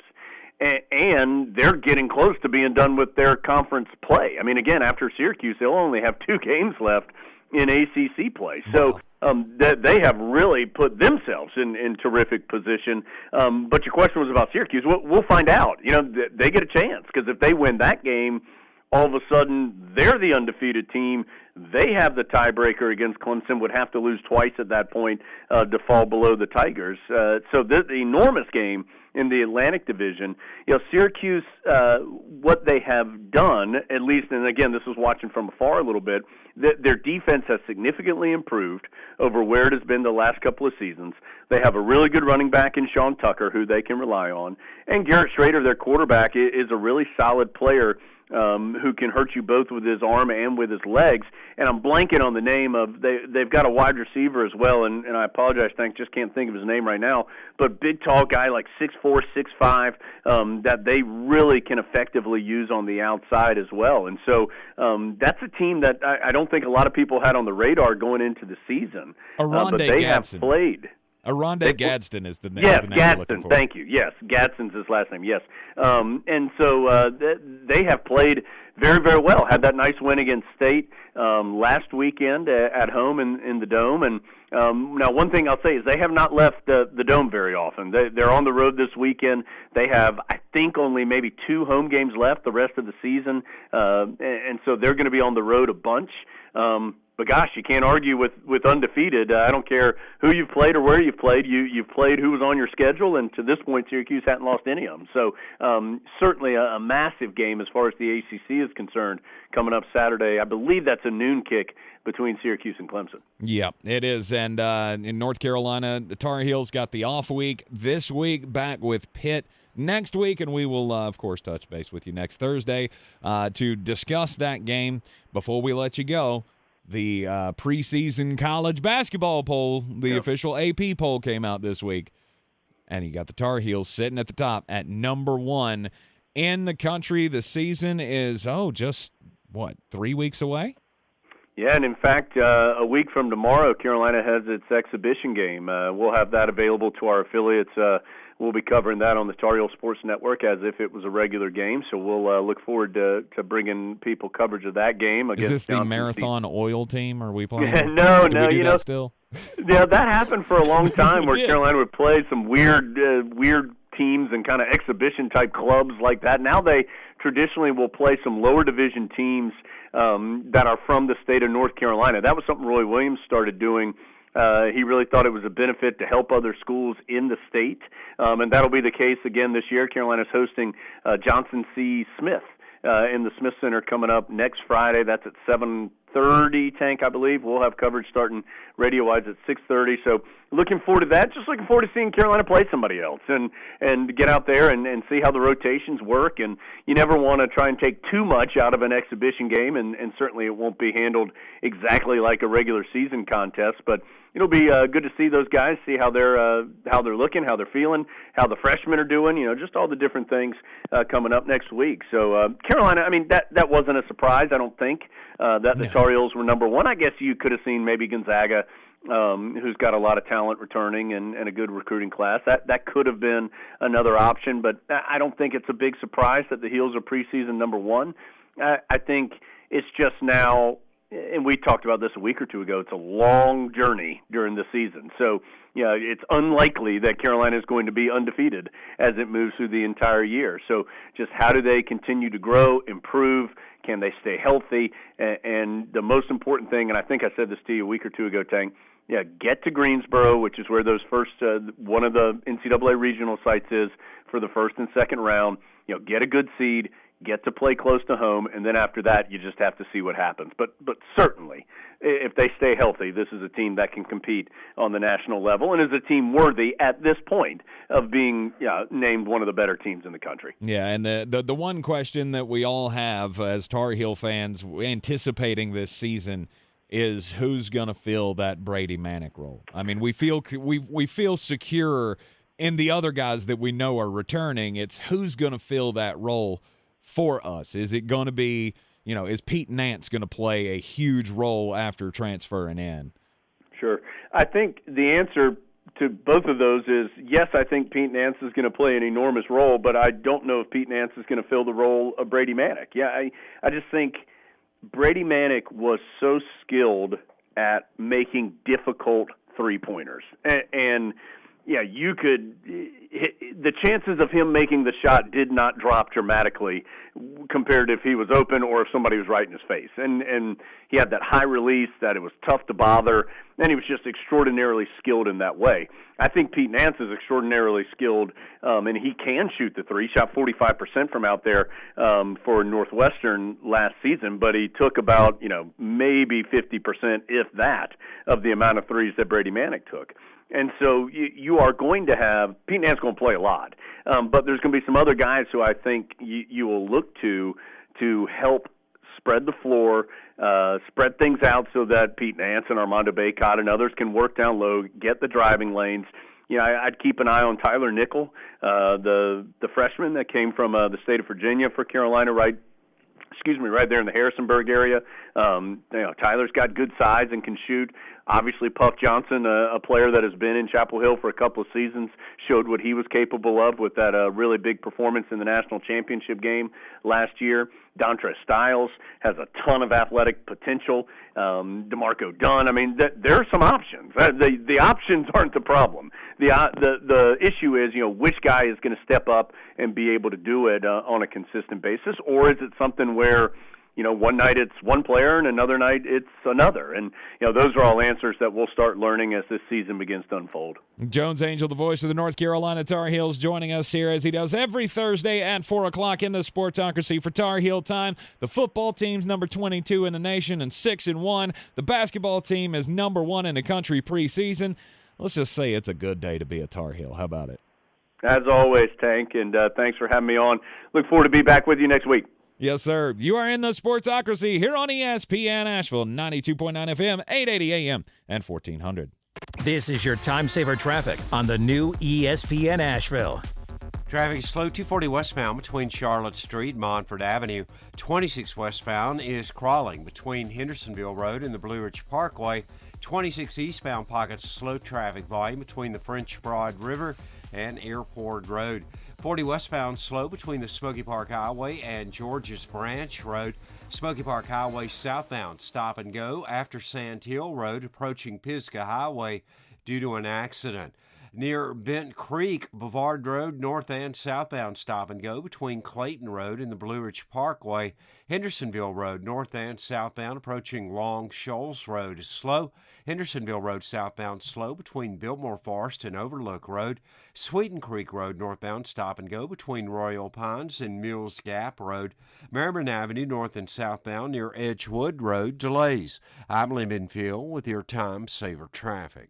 This report is sponsored by Mattress Warehouse of Asheville. By Warehouse Direct at Mattress Warehouse, with over 30 queen mattresses for less than $7.99. This week only, save up to $600 on popular brands. Get a free adjustable base and free next-day delivery, plus get 0% interest financing. This event won't last long, only at Mattress Warehouse. You wash your hands, you brush your teeth, but what about the nose? How do you clean your nose? With Navage. Navage uses powered suction to pull saline in one nostril, around the back of the nose, and out the other nostril, flushing out allergens, mucus, and germs. And it's why cleaning your nose, the body's air filter, is the next evolution in daily personal hygiene. People try Navage for lots of reasons. Sinusitis, colds, allergies, snoring, things that make it hard to breathe through your nose. But over time, they find that cleaning their nose makes them feel better, a lot better. Over 3 million Navage users have written more than 100,000 reviews, averaging 4.7 stars, saying, "Best product I've ever used," and "Amazing, I love my Navage." Navage helps you breathe better, sleep deeper, and snore less,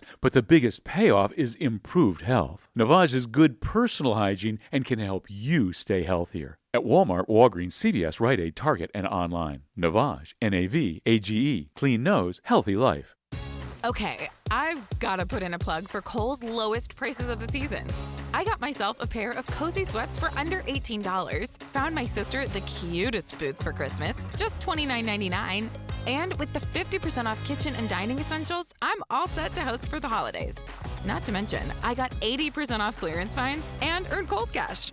So yeah, get to Kohl's and thank me later. Select styles ends October 23rd. Some exclusions apply. See store or Kohl's.com for details. Real estate isn't about properties, it's about people.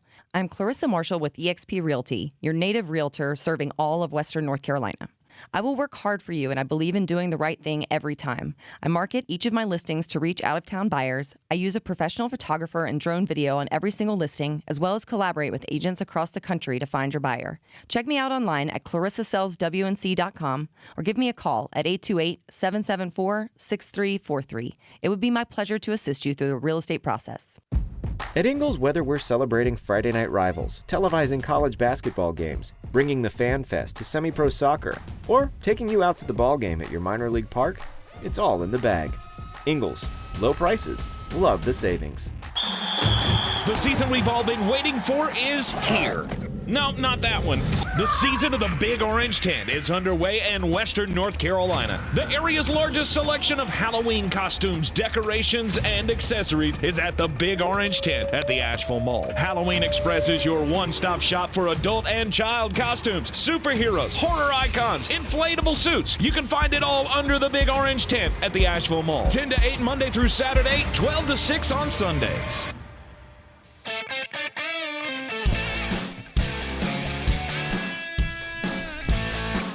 Back in the Ingles Studio on ESPN Asheville, your home for Tar Heel football and basketball all season long. I typically have to throw that in there when I talk to Jones, and I forgot it this time. You can hear all of the games right here on ESPN Asheville. Of course, next football game will be coming up next Saturday as the Tar Heels will be at home at Kenan Stadium against the Pittsburgh Panthers in the first game of the basketball season. Actual game is going to be on November the 7th against UNC Wilmington. This is a solid you can't always be going. All right? Every week can't be the greatest week of all time. Last week in college football was fantastic. This week, you're going to have to dig a little bit. Okay. Right? When the game of the week is Syracuse and Clemson, in the Battle of the Orange. Is that the game of the week? Oh, unequivocally. Oregon UCLA is not on your radar. Pac-12 football. Mm-hmm. I'm Seacrest out. Okay. 2 top 10 teams vying for supremacy in their conference. And 2 top 10 teams really tells you that tells you more about how bad the back half of the top 10 is compared to the top half. I mean, do you remember what you did to Oregon? Oh, 100%. It's really hard for me to get excited about that as the game of the week. Bo Nix and Zach Charbonnet just woo. I mean, that's Charbonnet. That's how I like my Bang. It's my Bang energy drink. I need it to be carbonated. It all needs to be carbonated for Jeremy. I don't think you have to. I mean, you do have to do a little digging. But I don't think you got to do all that much. You got Ole Miss and LSU is going to be a good game. This is the deepest I've had to go on bangers all year. Oh, well, see, you go much deeper on that than I do. So, I mean, because I look at Kansas State and TCU, the power of the battle of the purples. That's going to be a fun game in the Big 12. You got that Pac-12 showdown between UCLA and Oregon. There are some good games this weekend. Heck, and a super undisciplined Alabama team, I didn't realize until today that they are number 1 in penalties. Yeah. In the 3 most penalized games of Nick Saban's tenure at Alabama have been this year. Yeah, that is so insane. I mean, I knew about the Texas game and how bad that was, that it was the most penalties any of his teams had ever had in a single game. But I didn't even think that has continued that much. 66 penalties accepted against the Crimson Tide this year. And that's going to be a flag fest against Mississippi State, who I think ranks in the top 10 in most penalties as well. This is also, we're within 2 weeks of every single day there being bangers. Nice. The month of November is all bangers. There will be bangers in every show we do because we start Tuesday Maction. Oh, yeah. If you're new to the show, Tuesday Maction is one of my favorite ways to make money in games that make you want to just poke yourself right in the eyes. Right. He comes up with the hottest picks on games featuring such teams as the Kent State Golden Flashes and Ball State. The Buffalo Bulls. Buffalo. Yes. You are in the Sportsocracy here on ESPN Asheville. If you missed the 3 o'clock hour, we were talking about surprise teams that we all thought they were going to be dog water this year. And so far through 7 weeks, they have outperformed. And basically the tenor of that was that we believe the 2 New York teams will continue. Yes. We think Atlanta will be fine. They're going to finish 7-10, 8-9, 9-8, somewhere in there. If you win a couple games you're not supposed to, you contend for a playoff berth. If you don't, then you'll be 7-10 and go, hey, well, that was a lot better than we thought it would be.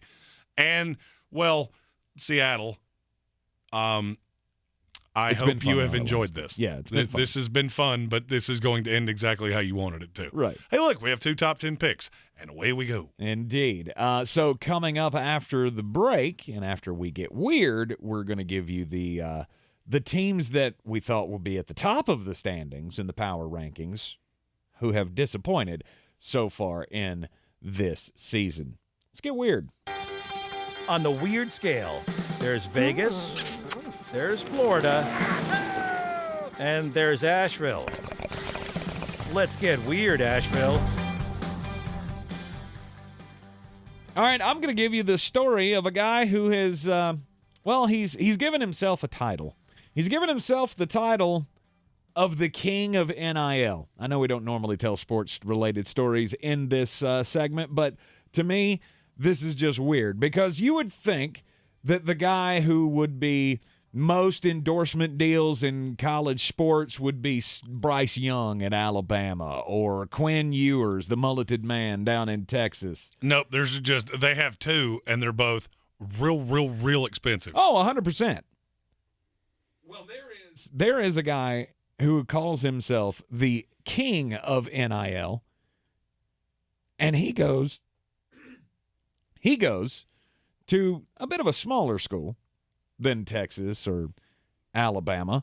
He goes to Norfolk State University up in Virginia, and his name is Raekwon Smith. And he decided that when NIL became a thing, he's going to go all in.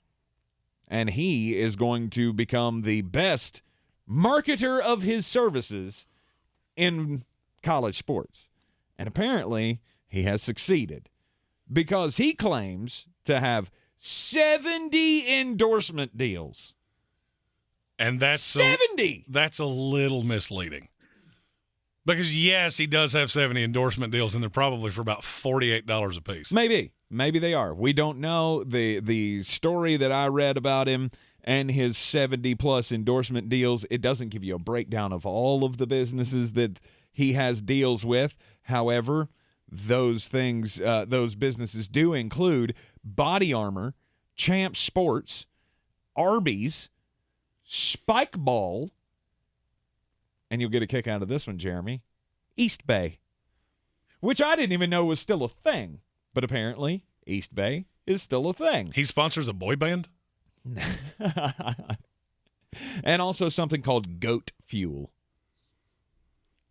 8 jokes just came to my head, and I can't say any of them. Mm-hmm. Moving on. I believe it's a sports drink of some kind, but yeah. Anyway, Raekwon Smith, 70-plus endorsement deals. And in fact, he plays running back for the football team at Norfolk State, and he's also a decathlete on the track team. Very, very good at both of those things. He is a star at Norfolk State University, and he's hurt right now. He's not playing football.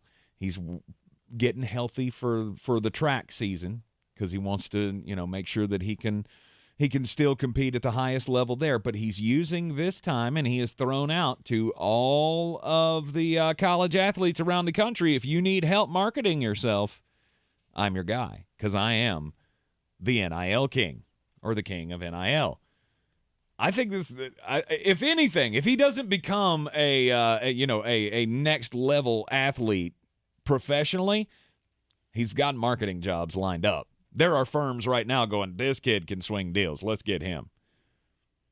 Another guy, you talking about the king of NIL? I'm going to talk about the king of fast food, McDonald's. Okay. Apparently, unbeknownst to me, they came up with a marketing deal recently that was a collaboration with Cactus Plant Flea Market. And they sold adult Happy Meals. Did you know anything about this? I had heard about it, but why do I want a Happy Meal? So this is going to sound like shade, and I don't mean for it to be. This strikes me as something that your wife would go, I want an adult Happy Meal. Mine, Bingo. In fairness, mine would do. I immediately thought of yours, and then once I did, I went, Amy would have done the exact same thing. So this was a Happy Meal where you could get a 10-piece chicken McNugget or a Big Mac, and it came in a box like the child's Happy Meal. And it had these just absolutely terrifying toys. All of the toys had 4 eyes. So you had the Hamburglar and all the different little McDonald's characters, including Grimace, who we've talked about in this program many, many times, especially in the Uncensored Hour. What you see, you know. If you know, you know, and what you see it, you can't unsee it. Well, apparently these have become a bit of a collector's item. In the secondary market, eBay, all of the different places that you can buy these things, They're going for as much as $25,000. The little toys? No, the box itself. The whole adult Happy Meal as one box, unopened with the food still in it, going for $25,000 on eBay. But wait, they stopped selling these? They did stop selling When? these. Not that long ago. Okay. Let's say it's been a week. Somebody somewhere has one. Let's say it's been a week. What the hell do you want a week-old box full of McDonald's food for? Well, here's the thing. First of all, it's never going to decay. Well, this is true. If you want to know what I'm talking about, go to Google and say, what happens to McDonald's food if you leave it in a windowsill? It's also delicious. It's a little terrifying. It's not to me. To me, it's like, yeah, delicious. Who in the world has... I ask this question a lot. If you have this much money to blow $25,000 on an adult Happy Meal, how do you have that much money? That's like Jamarcus Russell. Is he the one sitting around going, I'm buying all the adult Happy Meals? Why? There's one on eBay for $300,000 and it has bids. Not that high. That's the buy now price. I was going to say. But it has bids. Reserve price not met. Armchair commentary. Comment of the day. It's all the people that made money on GameStop stock. Yeah. Yeah, they got all this money and they're like, oh, well, I got to spend it on something. Federal government's coming to tax me for it. I got to get rid of it. Let's buy week or more old Happy Meal. I sold all my Ethereum to get an adult Happy Meal. I wasn't even interested. Like, I mean, I guess maybe that's how I've changed. I will say this. I look around at how people spend their money, specifically people that are younger than me, and a prevailing thought of mine is, by the time y'all are the ones making decisions and you're really in power politically, I'm glad that I'll be long dead. I will be nothing more than a memory by the time that happens, and I'm okay with that. Is McDonald's still doing the throwback Halloween bucket thing? I have no idea. I don't even know what you're talking about. For what? Okay, so when we were kids, and I think they were still doing this when you were a kid, you'd go to McDonald's, you get the Happy Meal, and it came in a little trick-or-treat bucket. And there was a ghost, there was a jack-o'-lantern, there was a witch, and they apparently brought that back. And so this Halloween, they're giving away the buckets again. Now, I was just curious if that was still going on or if that was the thing, because that, I would be more willing to spend $100,000 to get one of those than to get a box with a month-old food in it. I never really went trick-or-treating, so that's not... Why am I not surprised? You did grow up in Gitmo, didn't you? I just never understood the purpose. Like, I'm going to put on a costume, I'm going to go to the neighbor's house, and they're going to give me candy. That's the purpose. You just summed it up. Or I could go into the kitchen where there's already candy, and I don't have to do squirt. I can sit in my bedroom and play video games. That's true. Probably where you grew up, too. If you went to the neighbor's house, they'd give you, like, chicken feed or something. Okay, that was good. You get one of those a month. That was pretty good. It is the Sportsocracy here on ESPN Asheville. The teams that we thought would be at the top of the NFL, some of them not doing so hot, including my Tampa Bay Buccaneers. We'll do Trust or Bust coming up next. This is your Exergen Temporal Scanner weather forecast on ESPN Asheville. Clear skies, cool numbers again in the valley tonight, down to 30 degrees. Records in the 20s for Asheville at the airport early Friday morning, so thankfully we're not that cold. And a big uphill climb to the temperature forecast into the weekend and early next week. We're talking sunshine Friday, high 65, close to 70 for Saturday and Sunday, and even some mid-70s by Monday next week. I'm meteorologist Scott Larimore. That's the latest Weather Channel forecast. This is your time saver traffic on the new ESPN Asheville. Drive slow 240 westbound between Charlotte Street and Montford Avenue. 26 westbound stop and go between Hendersonville Road and the Blue Ridge Parkway. 26 eastbound very busy between I-40 and Brevard Road. Again, 26 eastbound slows approaching Long Shoals Road to Airport Road. 40 westbound stop and go between the 26-240 split Malfunction Junction and George's Branch Road. Merriman Avenue north and southbound near Edgewood Road. Heavy delays near the NC Arboretum. Bavard Road north and southbound between Clayton Road and the Blue Ridge Parkway. Very busy. Hendersonville Road northbound in Fletcher. Stop and go approaching Fanning Bridge Road.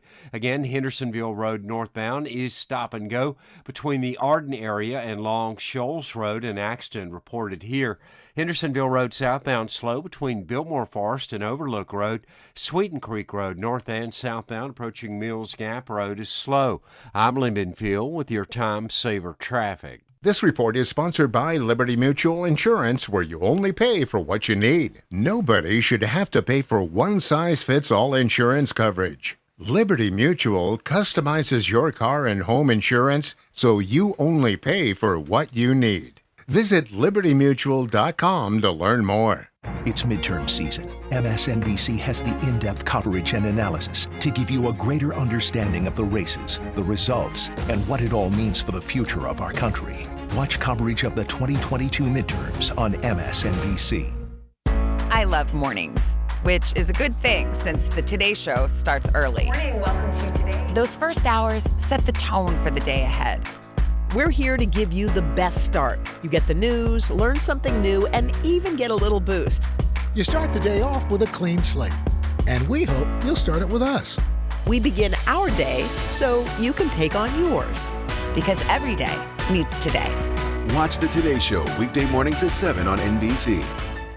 Are you ready to tackle your banking needs?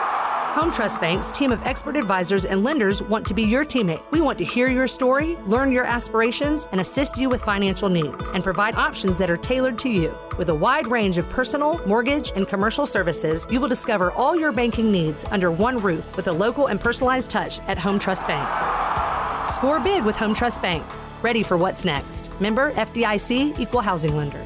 Since man created roads, they've been looking for ways to get off-road and vehicles to take them there. That's where Outlaw Off-Road comes in. A premier off-road center for Jeeps, trucks, and SUVs with a complete lineup of off-road and overland services, including maintenance and repair to make your vehicle all that it can be. Check out their location right here in Western North Carolina at 85 Avery Creek Road. Call them today at 828-974-8480 or visit them on the web at theoutlawoffroad.com. Ahoy, matey! At Ingles, our extensive seafood department offers a huge variety. From your local catch to flavors from around the world. Wild sashimi tuna, Charleston crab cakes, mountains of shrimp, bourbon salmon, wild mahi-mahi with mango salsa. It's enough to make any salty sea captain ready to set a course for the bounteous treasure of the Ingles Seafood Department. It's all in the bag. Ingles. Low prices, love the savings.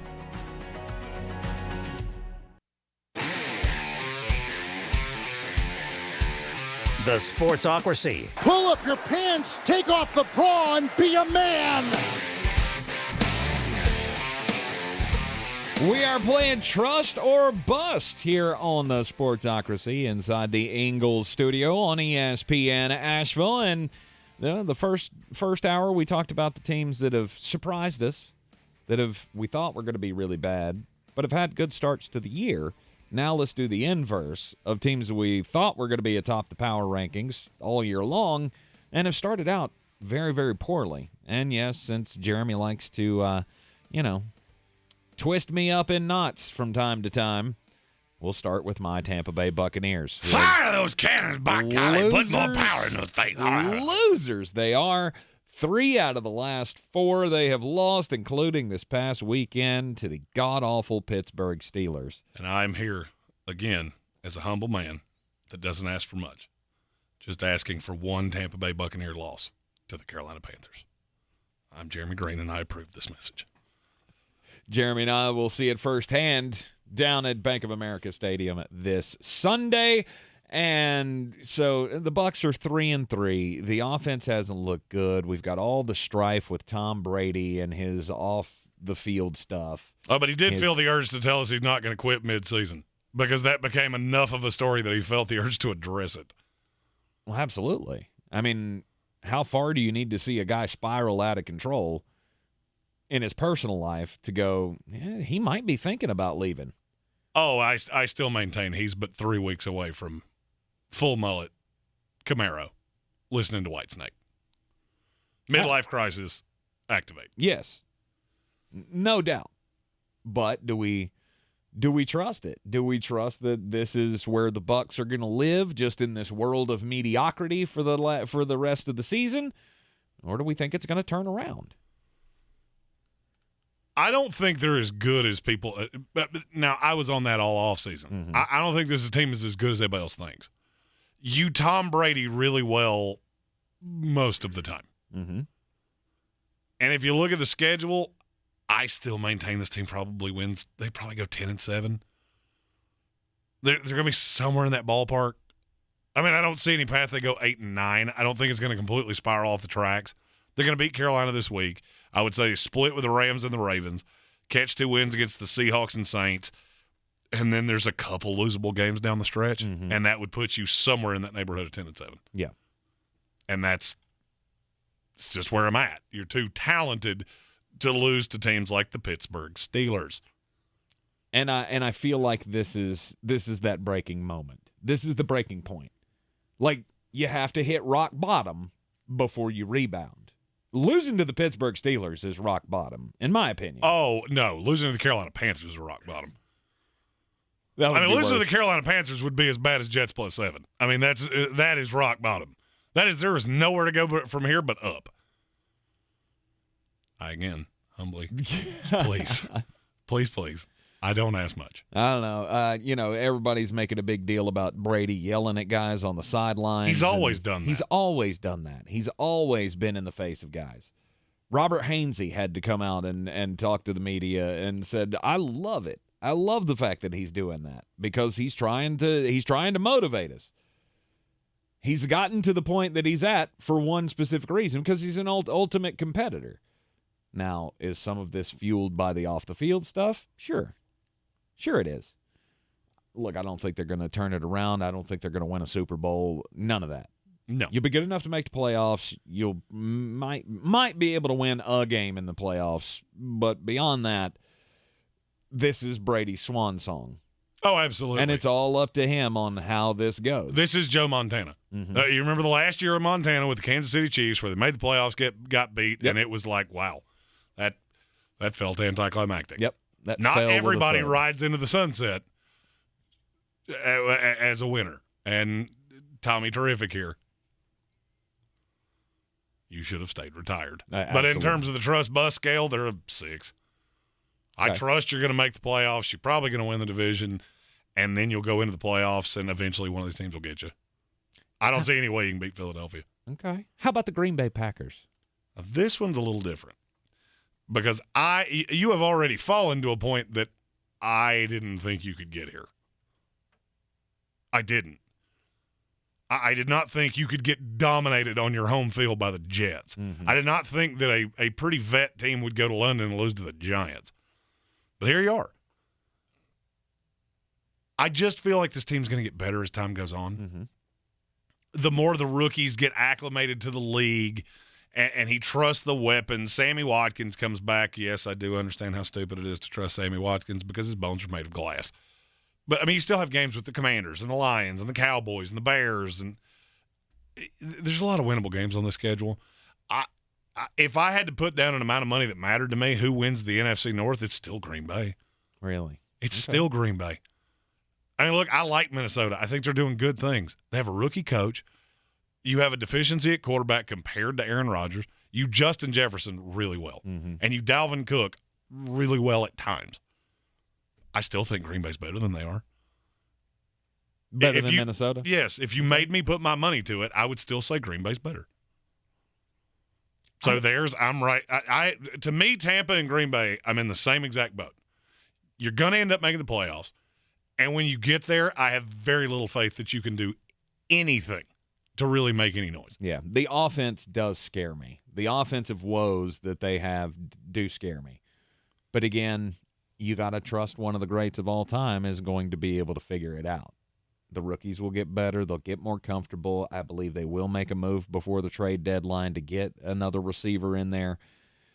And we're going to see this team make a little bit of a comeback. Are they going to be 13-3 or 13-4 at the end of the season? No, probably not. But I will say, if you add somebody like Chase Claypool, that really does take the top off the defense, I that gives me more faith in that team. So we're a 6 on them as well? It's where I would be. Okay. Are you worried about the Rams? I'm worried about the Rams because I don't know where you turn. I don't know what you're supposed to do. You have no draft capital.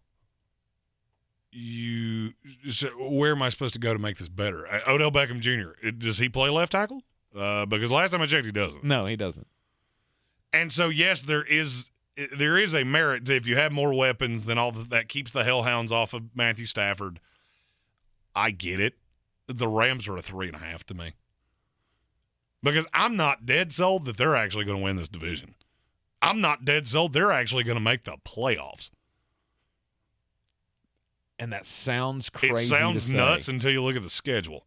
Because every one of these teams we've talked about, you know what they all have in common? They all play the Rams. Mm-hmm. So you still have to play the 49ers and the Bucs and the Chiefs and the Raiders and the Packers and the Broncos, the Chargers. There's no let up here. They don't play 2 bad teams in a row all year. So, I mean, okay, you go 9-8, 10-7. Hunky dunky. Do you really think you're going to get healthier as the season goes along? Mm-mm. Cam Akers, if he's the problem everybody makes him out to be. Addition by subtraction. And what does that make you? I still think San Francisco's better than you are. It makes you a wild card team. It makes you a wild card team that, you know, what if you do end up being a wild card team and you got to go face the San Francisco 49ers on their home field for that this first is playoff game? And this is my problem with all these teams in the NFC. You can be a wild card. Might even win your division. Where would you be if you played in the AFC? If the LA Rams were in the AFC, where would they be in the pecking order of teams? Are they better than the Bills? No. Are they better than the Ravens? No. Are they better than the Bengals? No. Chargers, Chiefs, Jets. Then I get into like Titans, Colts, and this is where I kind of think you fall in. Yeah, I would agree with that. So in the legitimate conference, you're an afterthought at best. Okay. So you can make the playoffs. Yay. You're in the Sportsocracy here on ESPN Asheville. This is your time saver traffic on the new ESPN Asheville. Drive slow 240 westbound between Charlotte Street and Montford Avenue. 26 westbound stop and go between Hendersonville Road and the Blue Ridge Parkway. 26 eastbound very busy between I-40 and Brevard Road. Again, 26 eastbound slows approaching Long Shoals Road to Airport Road. 40 westbound stop and go between the 26-240 split Malfunction Junction and George's Branch Road. Merriman Avenue north and southbound near Edgewood Road. Heavy delays near the NC Arboretum. Brevard Road north and southbound between Clayton Road and the Blue Ridge Parkway. Very busy. Hendersonville Road northbound in Fletcher. Stop and go approaching Fanning Bridge Road. Again, Hendersonville Road northbound is stop and go between the Arden area and Long Shoals Road. An accident reported here. Hendersonville Road southbound slow between Biltmore Forest and Overlook Road. Sweeten Creek Road north and southbound approaching Mills Gap Road is slow. I'm Lyndon Field with your Time Saver Traffic. This report is sponsored by Pfizer and BioNTech. Charging a cell phone can be like getting a booster shot. A booster is given to enhance or restore protection after a primary series vaccination, which wanes over time. Schedule an appointment when you are eligible. Sponsored by Pfizer and BioNTech. The iHeartRadio Asheville Pro Football Pick'em Challenge is back. Just log on now to ESPNAVL.com to make your picks. Each weekly winner gets a $50 gift card to Asheville Pizza and Brewing and will be a finalist for a grand prize. Log on now, ESPNAVL.com. The new Google Pixel 7 Pro is super, especially when it's on Verizon, the network America relies on. It's supercharged, super powered, and a super... deal. You know it. Now, switch to Verizon and get the Google Pixel 7 Pro on us with select trade-ins and select 5G unlimited plans. That really is super. Yep, there's never been a better time to switch to Verizon. $899.99 device payment purchase with new smartphone line on select 5G unlimited plans required. $200 Verizon e-gift card with ported. Less $700 trade-in/promo credit applied over 36 months. 0% APR. Trade-in conditions and additional terms apply. I studied Spanish in college and never got fluent. But then I tried Babbel. Want the most effective way to learn another language? In just 15 minutes a day, Babbel's bite-sized lessons will have you learning another language in as little as 3 weeks. Babbel gets you speaking quickly about things you actually talk about in the real world. University studies have shown that using Babbel for 15 hours is equivalent to a semester of college Spanish. If you want to learn a new language, there's no better way than Babbel. Go to Babbel.com to try Babbel for free. That's BABBEL.com. Rogue Combat Club, Asheville's home for comprehensive martial arts training, has a goal for our community, one that's stronger, more fit, and unwavers in its support of one another. Rogue Combat Club's instructors have competed at the highest levels and offer classes for everyone from young children to adults in Brazilian Jiu-Jitsu, Muay Thai, and wrestling. Rogue Combat Club classes can help you boost your self-confidence and self-defense skills while weeding out the egos and intimidation found at other gyms. Join today at roguecombatclub.com. I believe real estate isn't about properties. It's about people. I am Clarissa Marshall with eXp Realty, serving all of Western North Carolina. Navigating the home buying and selling journey can feel overwhelming at times, and that's why having an agent who cares about you and your needs is key. I'm a native of Western North Carolina, and I close over a home a week. I'm an expert in the market, pricing my sellers correctly to net you the most money, and working as a skilled negotiator for my buyers. Please give me a call today at 828-774-6343 to set up a complimentary market analysis. The season we've all been waiting for is here. No, not that one. The season of the Big Orange Tent is underway in Western North Carolina. The area's largest selection of Halloween costumes, decorations, and accessories is at the Big Orange Tent at the Asheville Mall. Halloween Express is your one-stop shop for adult and child costumes, superheroes, horror icons, inflatable suits. You can find it all under the Big Orange Tent at the Asheville Mall. 10 to 8 Monday through Saturday, 12 to 6 on Sundays.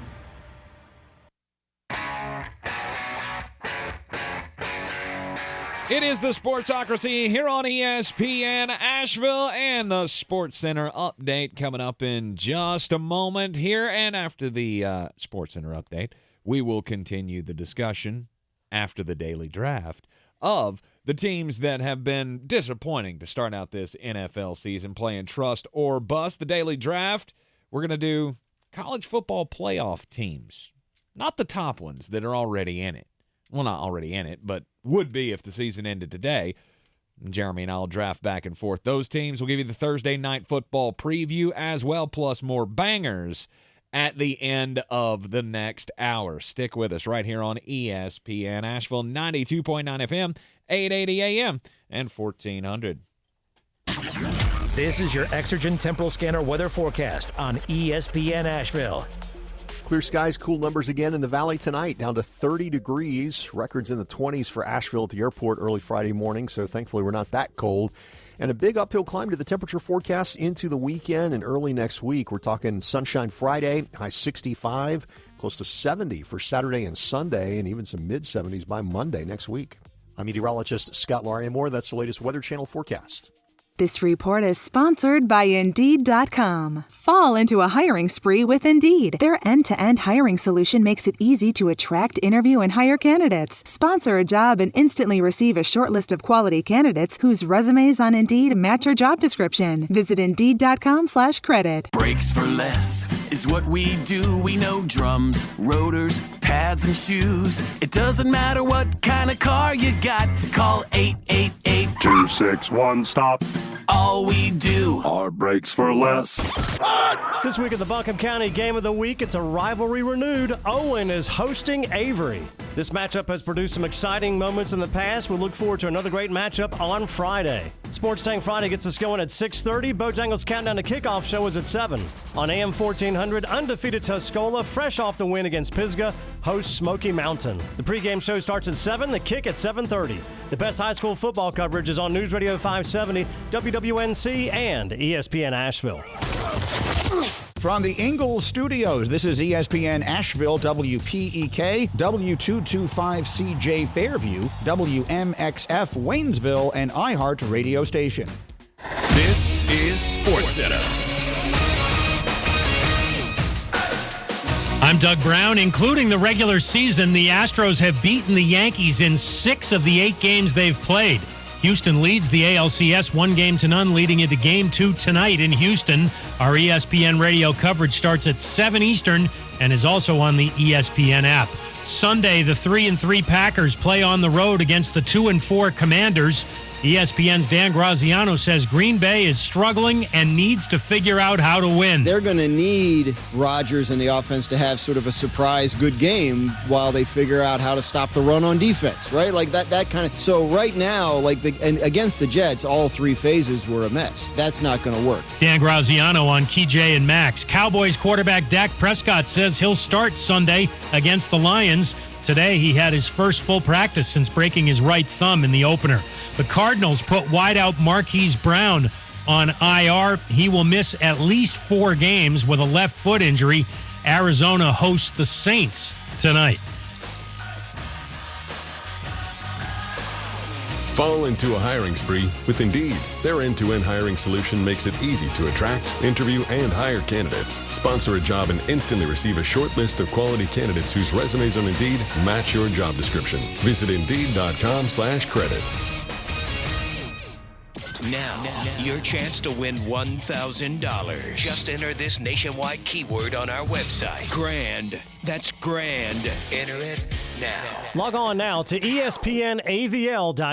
And good luck from ESPN Asheville. He's a degenerate gambler. You are a smelly pirate hooker. And he's cheaper than oxygen. He's useless. But somehow, they make it work. Jeremy Greene, Tank Spencer. There's no holding back in the Sportsocracy. Presented by Ingles Supermarkets and Fred Anderson Nissan of Asheville. And welcome back into the Sportsocracy here on ESPN Asheville 92.9 FM, 880 AM and 1400.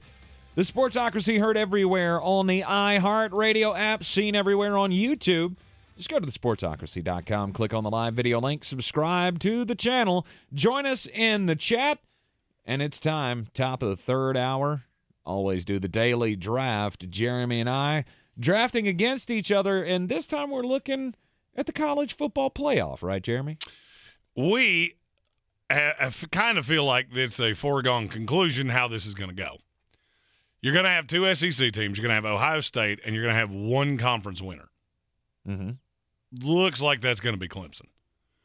Not to give away picks and bangers, but if Syracuse is the biggest impediment to Clemson, Clemson's going to go undefeated. Yes.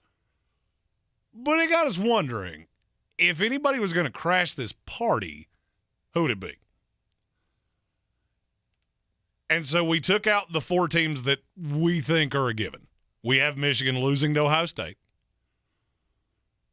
Tennessee just continues to carry on. Mm-hmm. They play Georgia. Even if they lose, I still think that's enough to get them in. I don't see a path that they don't get in just off a loss to Georgia. Okay. Do you?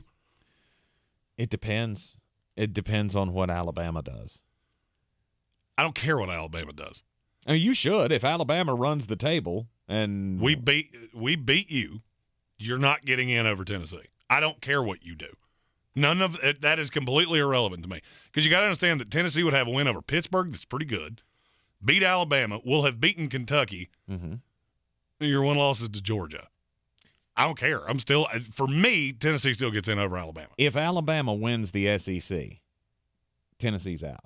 And I don't see – and I guess maybe that's where the discord is for me. I don't see that happening. Yeah. Maybe. I don't see any way – I just see too many flaws with that team. Mm-hmm. You don't play well anywhere outside of Alabama. So I'm supposed to believe you're going to go into Atlanta and beat Georgia. No, Well, I mean, look, I'm just saying that's still a possibility. Well, I mean, I'm also calling my shot right now that Alabama plays – this is it. The second week in November, they play at Ole Miss. Mm-hmm. You're losing that game. Unless something drastic changes the next 2 weeks, you will lose between the hedges to Ole Miss. They're too explosive. And they actually can play dead in the Western defensively, which I have not seen Tennessee do, and you just lost to Tennessee. Yeah. And I'm not going to say Ole Miss will be louder. It'll be equivalent. Mm-hmm. And that's why, with my first pick, I'm taking Ole Miss. Ole Miss to crash the party in the college football playoff. I'm taking Ole Miss. No one is talking about them. There is no team that has a better opportunity to get in.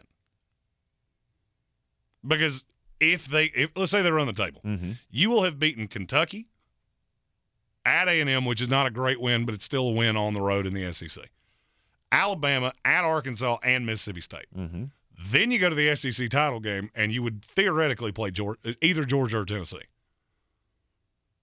Well, you win that, obviously you're in, and I'm not sure that you're in, even if you lose it with that win over Alabama.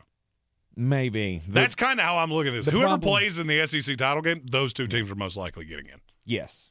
I fully agree with you on that one. The problem is that can't be Georgia, Tennessee, who I actually think are the two best teams in the conference. That's and it's unfortunate. And that leads me to my number one pick. It's Alabama. I mean, you believe in them way more than I do. No, it's not that I believe in them so much. I mean, look, this is the most undisciplined team Nick Saban has ever had.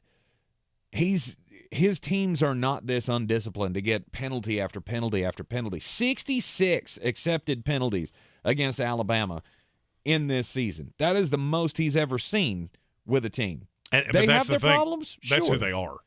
You're this deep in the season, this is who you are. Oh, 100%. But it's still Alabama. And if that game against Tennessee had been played in Tuscaloosa, it probably would have gone the other way. And that's fine, but it's not. I get and the it. fact that you struggle with Texas on the road, Arkansas with a whatever that was. I mean, I'm not saying it was close. You let them, but you're not stopping teams to the level that you usually do. You don't pass the eyeball test to me. I get it. This is more of a I believe in Nick Saban. Big 12 contender kind of a team. They can still score so many points on. I put them kind of in the same category as Carolina. You may not shut everybody down, but you got the offense to be able to hang with anybody. So I'm not putting it beyond Nick Saban to be able to get his team rallied up enough to run the table. They go to the SEC championship game against either Tennessee or Georgia. They'll be playing that game in Atlanta, and both teams are in. Because one will have a loss to the number 5 team in the country. Say it's Georgia and Alabama. Okay, well, Tennessee's going to be left out on their own, depending on how that game goes. I mean, if it's a complete blowout and Georgia blows their doors off, which I don't see Georgia doing to anybody that's ranked highly, that's not how this team works. They're going to win nasty games, which makes me scared about the Tennessee game. But anyway, I think Alabama's still got a great chance to get in if they run the table. Of course, that's a tall task. It's not a given, as we usually think it is for the Alabama Crimson Tide. But they are still fully in the discussion.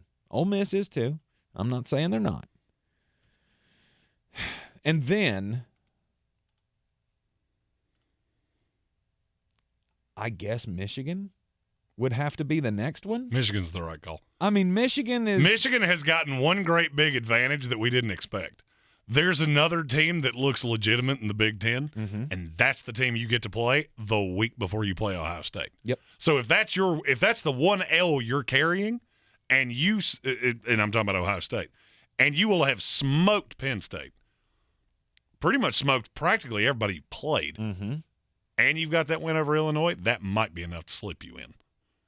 I don't quite know how it would happen. That's why I didn't take them, because I can't find a way that they're going to beat Ohio State. I think the game will be very good. I don't think Ohio State's going to blow them out.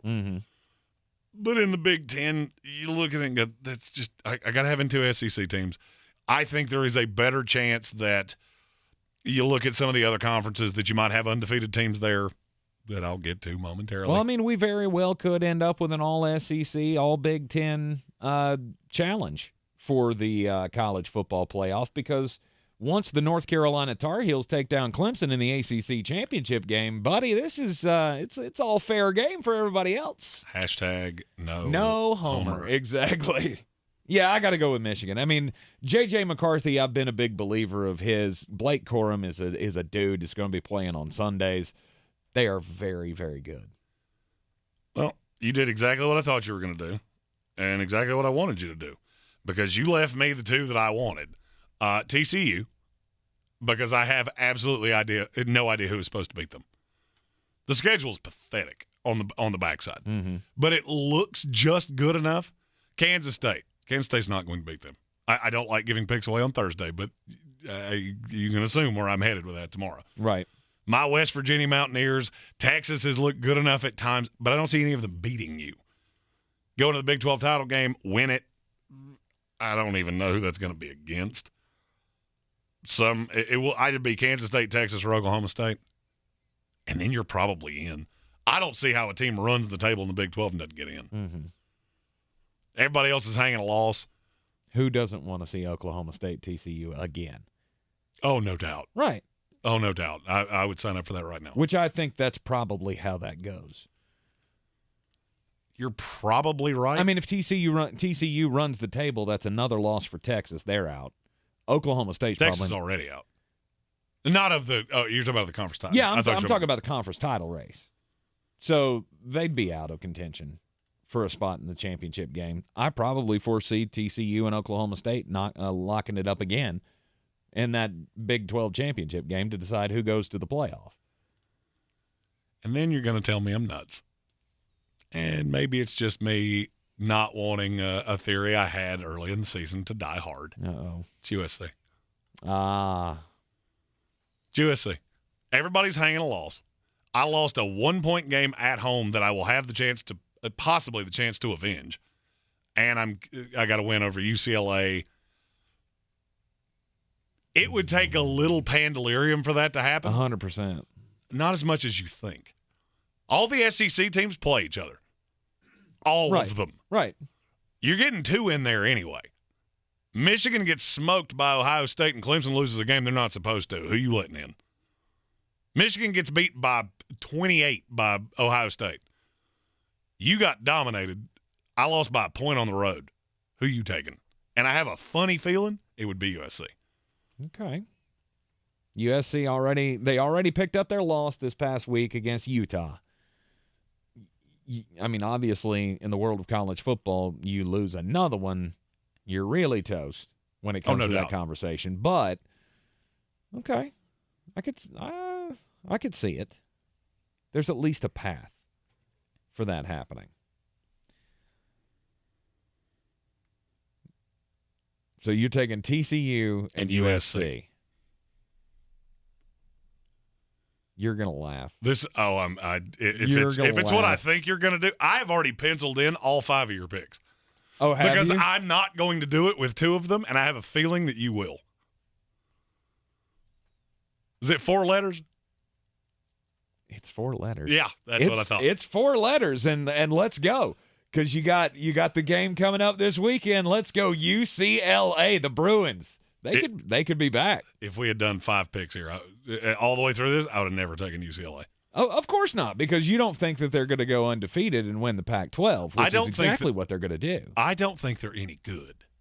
Flat out, I do not think this team's any good. You played 1 road game all year. Mm-hmm. 1. Mm-hmm. And that was at Colorado, who couldn't play a tree in a child's play. Mm-hmm. And you beat the snot out of them. Who cares? I'm They're a just saying. borderline D2 school. I don't care that you beat Colorado. Okay. You struggled mightily to beat South Alabama. We've already taken down Washington. They've already taken down Utah, the team that just beat USC. At home. Utah is a completely different team, home and on the road. They are going to Oregon, to Eugene this weekend. Now, I will also tell you that I have a dedicated lean of how this game goes, and it's not the 4-letter way. Not the 4-letter way. Oh, it's a 4-letter way. It's just 4 letters that I can't put together on this show. That's what Chip Kelly's going to be saying quite often. Oh, man. Chip Kelly, I mean, trust the process, right? It didn't take long for him to turn UCLA back into a nationally relevant program. Horses, not zebras, which makes more sense. They're in the top 10. They go to Oregon this week and win that game. They can knock off USC, maybe win the Pac-12 championship game, and hey, there you go. You're undefeated. It's not a tough task, is it? I think this team is much better than you give them credit for. I like Dorian Thompson-Robinson. I like the running back, Zach Carbonet. I think this is Vegas a very has him in the talented 20s. team. That tells me everything I need to know. You struggle mightily to beat South Alabama at home. Yeah, that's not going to die easy for me. No. I get it. And for me, I don't really think you have to go any deeper than that. But they got because I don't see another team that's possible. That's possible? No. I don't see another team that's possible. Even, let's say, all right, so I'll just go down the teams that I put on my list here. Okay. Syracuse. Not a chance. If Syracuse ran the table, are you getting in over Michigan? No. No. Oklahoma State with one loss, are you getting in over Michigan? No. No. So usually we do 5 rounds of the daily draft. I will personally vote that we only do 3 in this one because everything else would be grasping at straws. That's fine. Oklahoma State was going to be my next one. And see, for me, everybody has to lose twice. You've already caught that loss. You're not going to recover from that. Mm-hmm. Because when you look at that, yes, it's a loss to TCU. All right, so Michigan's a big against Ohio State. Who has the better loss? Not close. Depending on how the rest of the season goes, though. You look at Michigan's schedule again. You tell me who's supposed to beat them. Oh, I get it. But as if it's Illinois, go down to the end of the year. TCU and Oklahoma State both have not tripped up again. They meet in the Big 12 championship game. That's going to decide a playoff spot, potentially. And see, I don't think so. I think for a Big 12 team to get in, you have to run the table. To me, Oklahoma State's out. Okay. And I'm going to say this as clearly as I can. I fully believe the committee would let in 3 SEC teams before they let in a one-loss Big 12 champion. Mm-hmm. You really only have 5 outlier contenders. Basically. Yeah. It's a third SEC team, undefeated ACC champion that's Clemson. That's the only one. Mm-hmm. I cannot find a path where you would look at Syracuse and go, you throw for what, 143 yards a game? Yeah, you're not better than Michigan. You are in the Sportsocracy here on ESPN Asheville, 92.9 FM, 880 AM, and 1400. When we come back from the break, we will wrap up the trust or bust meter here in the Sportsocracy as we talk about the teams that have been pretty much utter disappointments so far in this NFL season. I mean, we've already talked about the Bucs, the Packers, and the Rams. Those are the ones that are their records look okay. I mean, they're 3-3. It's not what you expected, but there's still plenty of time to turn around the rest of the season. The others on this list, you got a lot of problems. And we're going to argue about one of them vehemently. This is your time saver traffic on the new ESPN Asheville. Driving slow 240 westbound between Charlotte Street and Montford Avenue. 26 westbound slowing between Hendersonville Road and the Blue Ridge Parkway. 26 eastbound slowing approaching Brevard Road to Airport Road. 40 westbound delays between Sweeten Creek Road and George's Branch Road. An accident on New Leicester Highway eastbound near Mount Carmel Road. On Avery Creek area, Brevard Road northbound, approaching Long Shoals Road, stop and go. Near the NC Arboretum, Brevard Road north and southbound, between Clayton Road and the Blue Ridge Parkway, heavy delays. Hendersonville Road northbound, slow between Arden and Long Shoals Road, an accident here. Hendersonville Road southbound, slow between Biltmore Forest and Overlook Road. Sweeten Creek Road north and southbound, approaching Mills Gap Road, slow. Merriman Avenue north and southbound, near Edgewood Road, slow. I'm Lyndon Field with your Time Saver Traffic. This report is sponsored by Mattress Warehouse of Asheville. By Warehouse Direct at Mattress Warehouse, with over 30 queen mattresses for less than $7.99. This week only, save up to $600 on popular brands. Get a free adjustable base and free next-day delivery. Plus, get 0% interest financing. This event won't last long. Only at Mattress Warehouse. I love mornings, which is a good thing since the Today Show starts early. We're here to give you the best start. You get the news, learn something new, and even get a little boost. We begin our day so you can take on yours. Watch the Today Show every morning on NBC. The United States Constitution says you have a right to keep and bear arms. That's a quote. It's plain English. But Sherry Beasley opposes your right to self-defense. Beasley was a liberal activist judge. She supports banning firearms and magazines that are owned by tens of millions of law-abiding Americans. Beasley wants to criminalize the private transfer of firearms. That means trading or even loaning guns to your own extended family would require government permission every time. That's how Beasley got endorsed by radical gun control groups. But Ted Budd, he defends your rights. Ted Budd is A-rated and endorsed by the NRA. Ted Budd knows North Carolina gun owners because he is a North Carolina gun owner, firearms dealer, and instructor. Vote freedom first. Elect Ted Budd, U.S. Senate. NRA Victory Fund, Inc. paid for and is responsible for the content of this advertising. Not authorized by any candidate or candidates committee. 11250 Waples Mill Road, Fairfax, Virginia 22030. Ahoy, matey! At Ingles, our extensive seafood department offers a huge variety. From your local catch to flavors from around the world. Wild sashimi tuna, Charleston crab cakes, mountains of shrimp, bourbon salmon, wild mahi-mahi with mango salsa. It's enough to make any salty sea captain ready to set a course for the bounteous treasure of the Ingles Seafood Department. It's all in the bag. Ingles. Low prices, love the savings.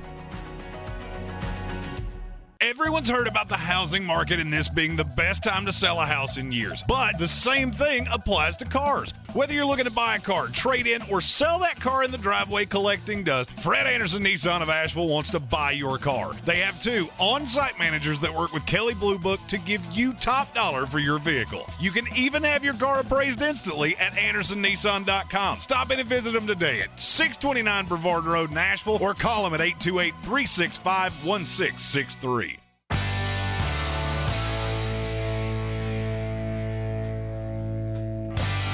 The Sportsocracy. Let's open up the whole can of kick-ass and kill them all. Let the paramedics sort them out.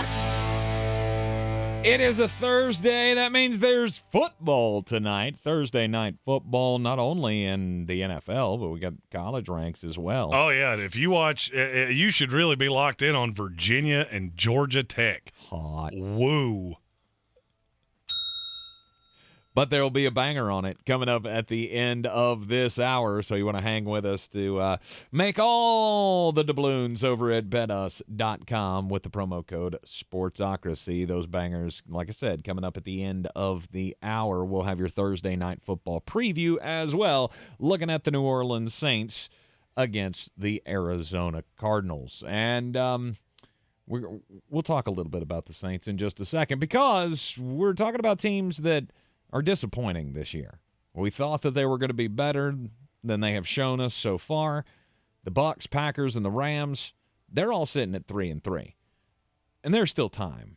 There's still time to make adjustments or find that little spark and go on a run at the end of the year, make the playoffs, all of that. I don't know that I see that for any of these other teams on the list. The first one is the Las Vegas Raiders. This is the one we're going to disagree on. The Raiders are 1-4. I mean, it's not like they've just been getting demolished by teams. They've been in every game. They've played one non-one possession game, and it was the win. Mm-hmm. And you tell me who they're going to lose to in this stretch of games I'm getting ready to throw at you. Texans, Saints, Jaguars, Colts, Broncos, Seahawks. None. That's their next 6 games. Mm-hmm. This team very easily could be 7-4 with a ton of momentum going into the actual difficult part of their schedule. I'm not sure the Raiders don't end up as a playoff team. And I know that sounds insane to say right now. I still believe in the Raiders. And I think that I have never, in all the years I've been doing this, I've never looked at a team and gone, you should be really glad you got the first bye week. Found one. The Raiders needed that bye. Mm-hmm. And now you come out, should be, you had some time to fix some of your ills. And hopefully you had enough time to look around and go, hey, Josh Jacobs, maybe we should get him the ball more. Mm-hmm. Well, we've been doing it a lot. More. Do it more. More times. Darren Waller as well. I'm going to keep throwing that name out there until they start targeting him. I don't understand it. Well, he has this weird disorder where his bones are made of glass, and every morning he breaks his arms, and every morning he breaks his legs. Well, come on. He played 6 snaps in the Chiefs game. I get why you didn't use him in that game. But he hasn't been targeted hardly at all season. And it just doesn't make a whole lot of sense to me. When you have Devontae Adams and you have a running game like that, and Josh McDaniel he's a pretty smart cat, although he has already shown us he's not great at this head coaching thing. But well, that was with the Denver Broncos and Tim Tebow. Yeah, but I still just feel like you need to catch lightning in a bottle here. And you better hope that you don't drop one of these next few games, because you do, and it's done. Not really. You could drop one of those, still be 6-5, and could be coming out of this with tremendous momentum, playing a Chargers team that, yes, we like, but they're inconsistent as all get out. Mm-hmm. The Rams, who, let's just say this goes off the rails. Patriots, Steelers, 49ers, who may have the division locked up by then, and the Chiefs, who almost certainly will have nothing to play for. I'm telling you, one of my favorite bets on the board is go take this absolutely hemorrhaged Raiders team and wager them to make the playoffs. What kind of odds are you getting on that now? I believe they were plus 470 the last I looked, which means you're getting almost 5-1. Mm-hmm. It's doable, but you got to show me something. Like I almost feel like the meme with the stick. Have they lost to a bad team yet? I mean, we don't necessarily believe the Cardinals are good. And you dominated that game and just fell apart in the fourth quarter. Mm-hmm. On the road. Mm-hmm. This is one of those hills but remember, I'm completely prepared to die on. Okay. But remember, there was a time where in college football we had a new verb that everybody liked to use all the time. Clemsoning. This is Raidering. We feel like you're good, but you're going to disappoint us. And I will argue that Raidering is everybody taps out on you, and then you surprise them. Okay, like you did last year. Yeah. I told you were crazy for thinking they were a playoff team last year, and they did it. This is a group of players that has already proven when it's us against the world, that's our time to shine. Of course, there is the thought that maybe, just maybe, Josh McDaniels isn't as good of a head coach as Rich Bisaccia is. Yeah, Rich Bisaccia, the coordinator of the special teams unit that was the first to have a punt blocked for a touchdown and a field goal blocked in the same game in 4 years. Mm-hmm. Yeah. It's pretty bad. The Denver Broncos. Let's ride! Not gone well at all. You've only had one game where it looked like you had any semblance of offense. Yeah. And that was against the Raiders. This is one of the worst offenses in the league. And I'm going to say something that should really make your skin crawl. Brett Rippon has gotten the majority of practice reps this week. You play the Jets this week. I know what I said earlier. I didn't know that until earlier or until just now. If Brett Rippon plays this game, this may be the low water mark for the Denver Broncos of the last 20 years. Mm-hmm. Because you might get beat 42-3. You think you're bad with Russell Wilson? Let Brett Rippon come in against the Jets. I've seen backups against this team, and I know what Jeff Ulbrich and Robert Saleh do when they see backups. 6 at a time. You might complete passes on us. You're going to get heat up very quickly. Yep. I don't buy Denver. I don't see. If you lose this game to the Jets, there's a possibility, and this is going to sound nuts when I say it, there's a possibility you have the number 1 pick in the draft and it goes to Seattle. Because I'm telling you right now, you lose to the Jets, and I would say it's a 10 to 15% probability you don't win another game. Who are you supposed to beat? I mean, you get Jacksonville in Denver. I'll give you that one. Mm-hmm. But the last time they came west, very bad things happened to an AFC West team, and they are drastically better than you. Yeah. Then you go Titans, Raiders, at the Panthers, West Coast team coming east at 1 o'clock. Ravens, Chiefs, Cardinals, Rams, Chiefs, Chargers. You'd be 3-14. Mm-hmm. You could be 3-14. And I don't think that's out of the realm of possibility. I think this offense is that bad. As I said in the last game that they played, there was the sequence in the second quarter where the drive went old school Russell Wilson. He was head on a swivel, tucking the ball, running, and they were gaining ground.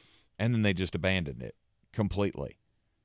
Unless you can find that and replicate it over and over and over again to add that dynamacy to your team, you're going nowhere. That is not a word. I'm going out on a limb here and say that's not a word. You don't think so? I mean, look, I am the originator of creating words that are not words. It's me, George W. Bush. I will almost promise that's not one. I don't know. I may have just made up a new one. Dynamacy. Dynamacy. Wasn't that a great show back in the 80s? Dynamacy. Dynamacy. They killed RJ. Yeah, see, that was Dynasty. They killed JR. There you go. Dynasty I was see when what they you killed did there. RJ. Exactly. I see what you did there. That was RJ Reynolds, actually.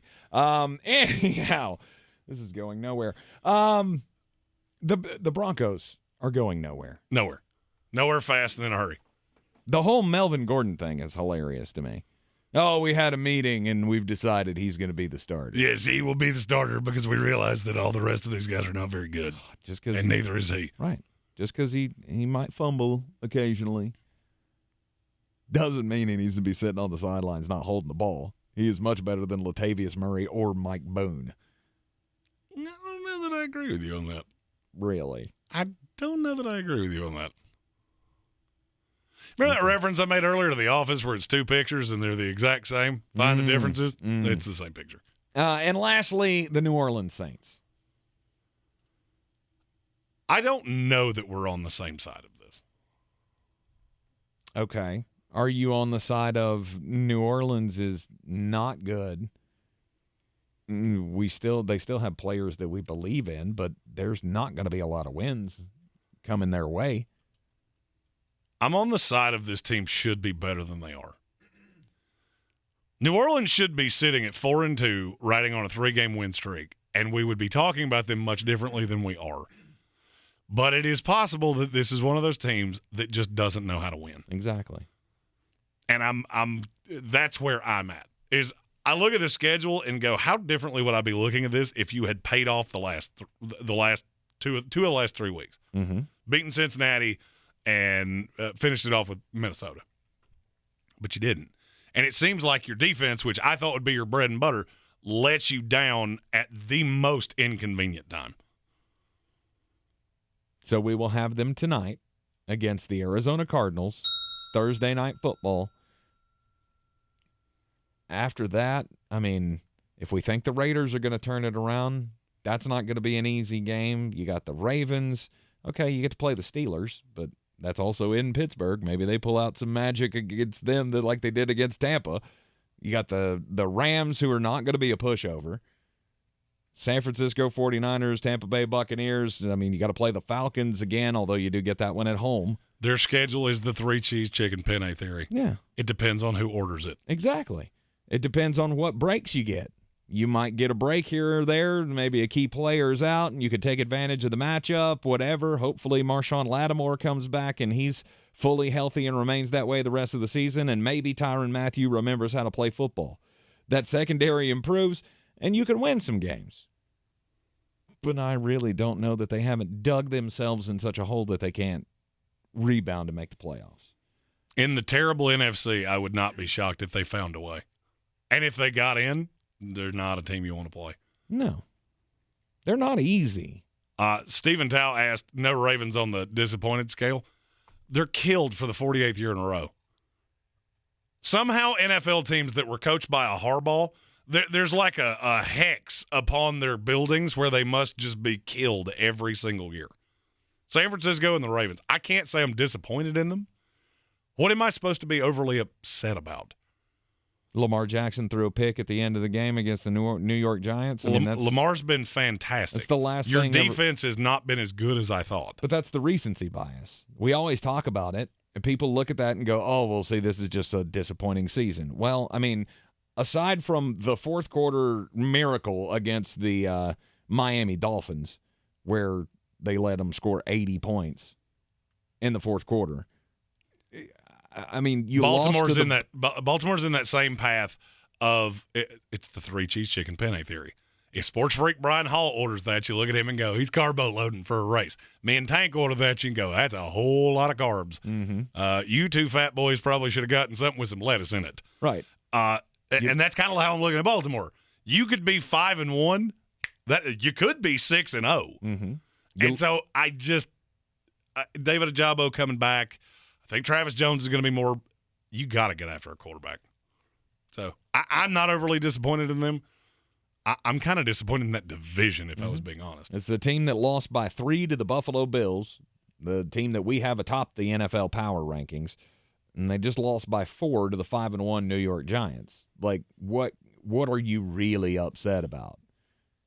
Because moving forward, you're going to have a lot of games that you can winnable. And I look at Baltimore and Cincinnati in the same boat. Your division's not nearly as good as I thought it was. I don't see any way that the two of you don't make it into the playoffs. And when you do, you're not who I want to see. I would much rather see every team out of the AFC South, practically every team in the AFC West, basically anybody not named Kansas City. Mm-hmm. So I can't say I'm that disappointed. The record's not pretty, but these things tend to even out. I mean, is it disappointing? Did we think that they'd be 3-3? No, we didn't really think they'd be 3-3 at this point, but it's not a team that you're ready to throw, the baby out with the bathwater, so to speak.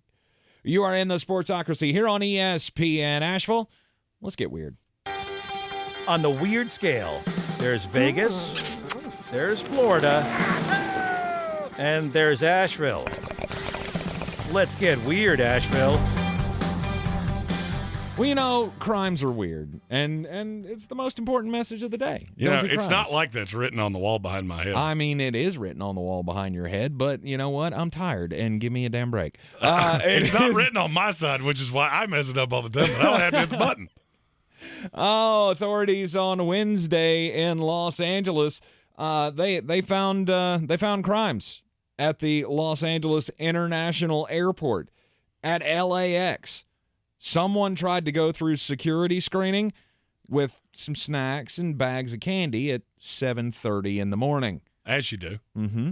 However, it was discovered that inside of the candy boxes that were labeled Sweet Tarts, Skittles, and Whoppers was a whole mess of crimes.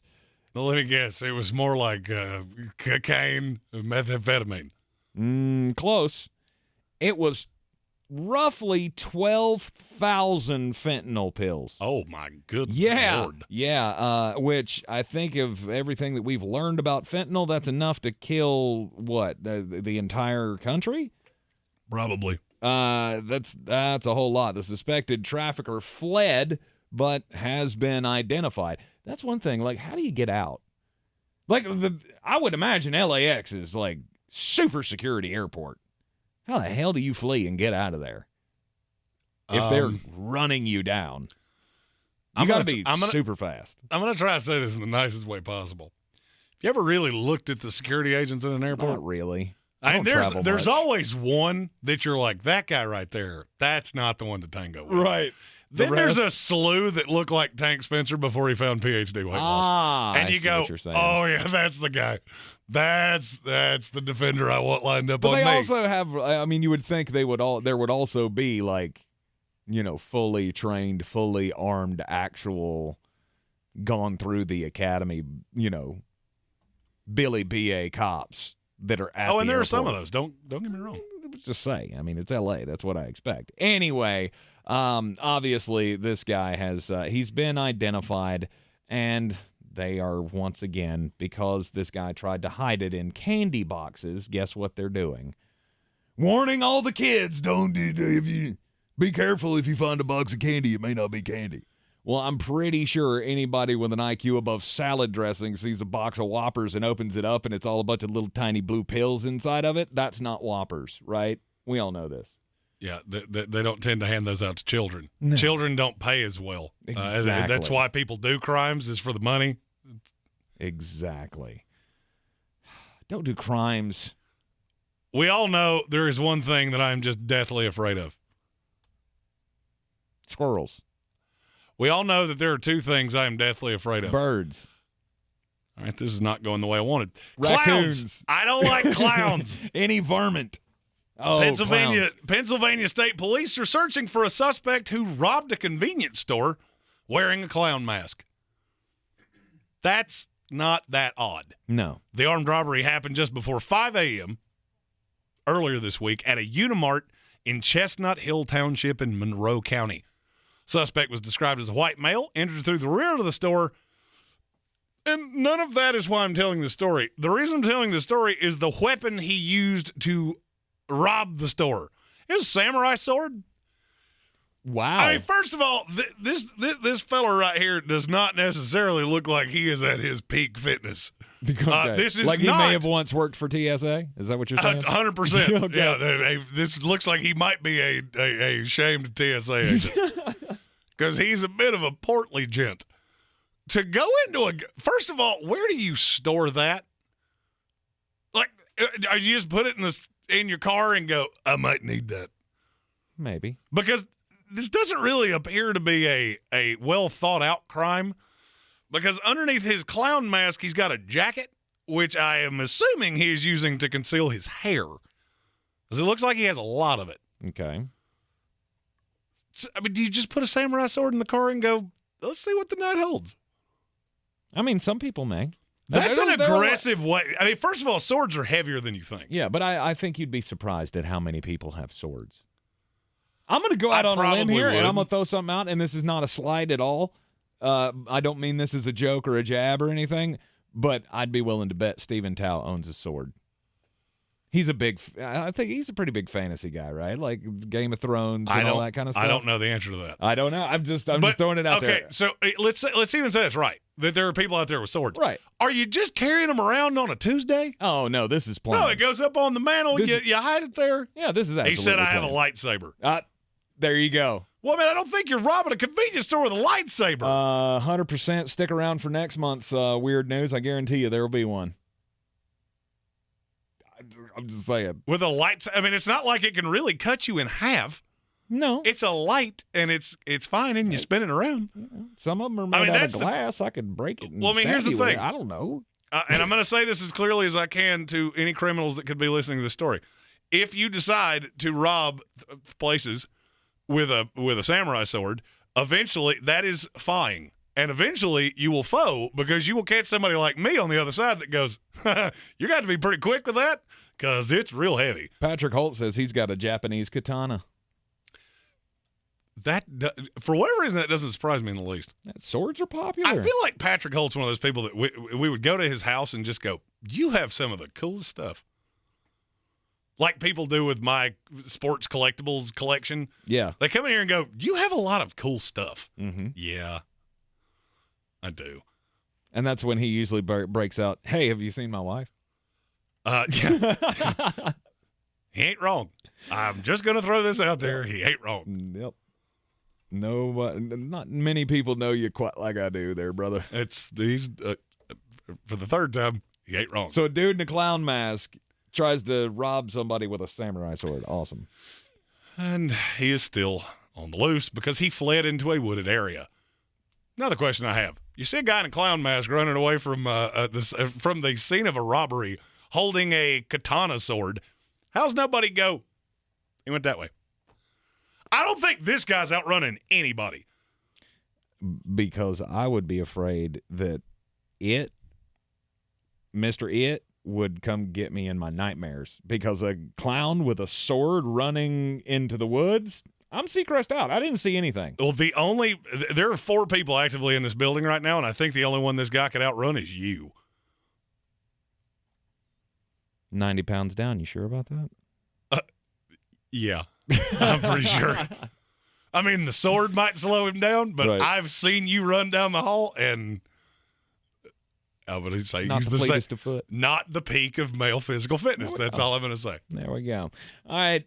Don't do crimes. You're in the Sportsocracy here on ESPN Asheville. We got Thursday night football, the preview coming up next. Plus, stick around for the end of the program when Jeremy's going to give you the bangers for tonight's action.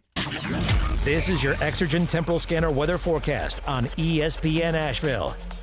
Clear skies, cool numbers again in the valley tonight, down to 30 degrees. Records in the 20s for Asheville at the airport early Friday morning, so thankfully we're not that cold. And a big uphill climb to the temperature forecast into the weekend and early next week. We're talking sunshine Friday, high 65, close to 70 for Saturday and Sunday, and even some mid-70s by Monday next week. I'm meteorologist Scott Lariamore. That's the latest Weather Channel forecast. This is your time saver traffic on the new ESPN Asheville. Traffic slow 240 westbound between Charlotte Street and Montford Avenue. 26 westbound slow between Hendersonville Road and the Blue Ridge Parkway. 26 eastbound is slow between Brevard Road and Airport Road. 40 westbound very busy between the Charlotte Highway and Hendersonville Road. 40 westbound delays between the 26-240 split and Georges Branch Road.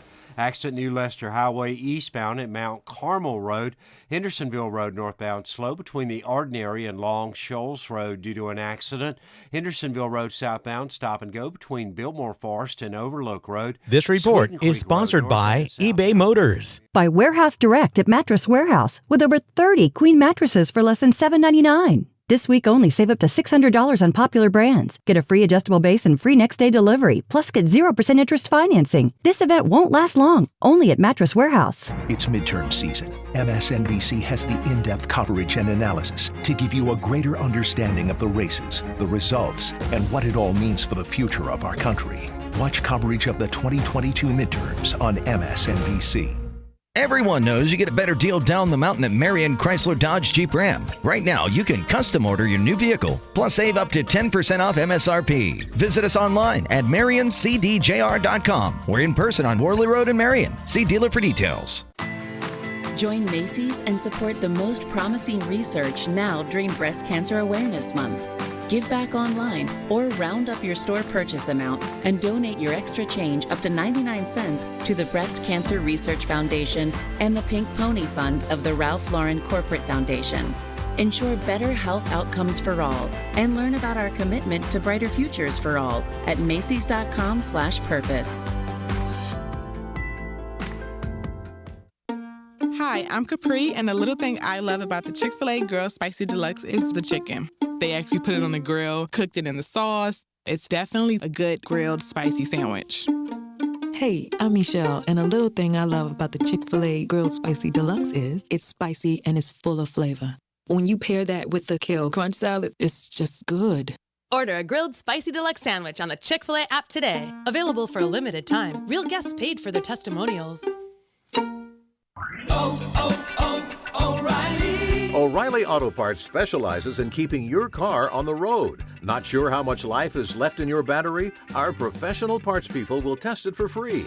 If it does need to be replaced, we'll help you find just the right one to fit your car. Our Superstart batteries are built to handle even the toughest conditions. Visit O'Reilly Auto Parts today. O'Reilly Auto Parts. The season we've all been waiting for is here. No, not that one. The season of the Big Orange Tent is underway in western North Carolina. The area's largest selection of Halloween costumes, decorations, and accessories is at the Big Orange Tent at the Asheville Mall. Halloween Express is your one-stop shop for adult and child costumes, superheroes, horror icons, inflatable suits. You can find it all under the Big Orange Tent at the Asheville Mall. 10 to 8 Monday through Saturday, 12 to 6 on Sundays. Since man created roads, they've been looking for ways to get off-road and vehicles to take them there. That's where Outlaw Off-Road comes in. A premier off-road center for Jeeps, trucks, and SUVs with a complete lineup of off-road and overland services, including maintenance and repair to make your vehicle all that it can be. Check out their location right here in western North Carolina at 85 Avery Creek Road. Call them today at 828-974-8480 or visit them on the web at theoutlawoffroad.com. Are you ready to tackle your banking needs? Home Trust Bank's team of expert advisors and lenders want to be your teammate. We want to hear your story, learn your aspirations, and assist you with financial needs, and provide options that are tailored to you. With a wide range of personal, mortgage, and commercial services, you will discover all your banking needs under one roof with a local and personalized touch at Home Trust Bank. Score big with Home Trust Bank. Ready for what's next. Member FDIC, Equal Housing Lender. Who's gonna break the news? Who's gonna break the news? Who's gonna break the news? Who's gonna break the news? And we're back with breaking news. It's from Ian Rappaport. Sources: Jets wide receiver Elijah Moore, frustrated with his role and usage, has asked for a trade. Jets. Oh, no. Trade him. Trade him. Just If that's straight where up. you're at after 3 weeks, you've played 17 games in your career. Like, I don't know who you think you are, but you do understand you just played a game in not a monsoon, but in the rain. I mean, and I get it. He's open a lot. Mm-hmm. I'm well aware of that. Mm-hmm. You've won 3 games in a row, and this is where you decide to do this? Okay. I got Corey Davis that seems to be a team player. I got Garrett Wilson seems to be a team player. Yep. I got Braxton Berrios seems to be a team player. Yep. First round pick, unequivocally, will not trade you for less. Mm-hmm. You go find the deal. Go find it. Green Bay Packers. 2 first round picks. Because there's going to be late. Okay. First and a third. This is a 23-year-old receiver. Mm-hmm. You want out that bad, more power to you. And you'll be a good receiver in this league. But if this is where your brain's at, I'm out. Interesting. Trying to change the culture. This has been a historically losing franchise. This is the worst franchise in the NFL over the last 5 years. You win 3 games, and this is where you decide to do this? Mm-hmm. I'm good. I'm Seacrest out. Some guys just can't stand not being a part of the success, and that seems to be where Elijah Moore's at, and I can't blame you. Yeah, if he did the same thing to my team, I'd be saying the same thing. Go ahead. You go find another spot. Mm-hmm. We're doing okay because, wait, we won these 3 games without using you. So if you're not here, guess what? That doesn't really mean anything. And Robert Salab has basically made it very clear. We want people that want to be here. If you don't want to be here, we can definitely facilitate that. Mm-hmm. Trust me, I watched Jamal Adams go out the door. Very me-first guy, and that was with a losing team. Mm-hmm. We won that trade quite aggressively. And unlike Denzel Mims, Elijah Moore is actually worth something. I mean, for me, I'm good. Garrett Wilson's the one on this team for the future. Corey Davis, the blocking guy, and Braxton Berrios has shown a great willingness to be a team guy. Yes, he has. Tonight on Thursday Night Football, we got the Arizona Cardinals and the New Orleans Saints. Is it weird that I think this is going to low-key be a good game? No. I kind of think this is actually going to be actually entertaining to watch. And by good game, you mean somewhere Close. in the neighborhood of a 27-24-ish kind of a game? Close with points scored. Yeah. I mean, the over-under is 43.5, which is Vegas. Thursday night games, basically now we're getting a 4 to 4.5 point penalty just for being on Thursday nights. Eventually, one of these is going to blow that up, and I could easily see it being tonight. I'm more interested to see DeAndre Hopkins coming back than anything about this game, about how it goes. I just want to see what we're in store for. How does he look coming off of the 6-game suspension? Is he going to be sharp? Is he going to be up to speed? Or is there going to be some clunkiness? Or does he just fall right back into his usual rapport with Kyler Murray and they're able to actually give this offense a little jolt? Because I think the latter is what happens. Well, I mean, here's the question. Do you think he's drastically better than what Hollywood Brown has provided you? Because this is your first full week without him. He just went on IR. Mm-hmm. I mean, my answer is no. Okay. I mean, I think he's a much better player. I don't know that he's going to have that big of an effect on the offense. Look, I'm Seacrest out on Arizona. I have been.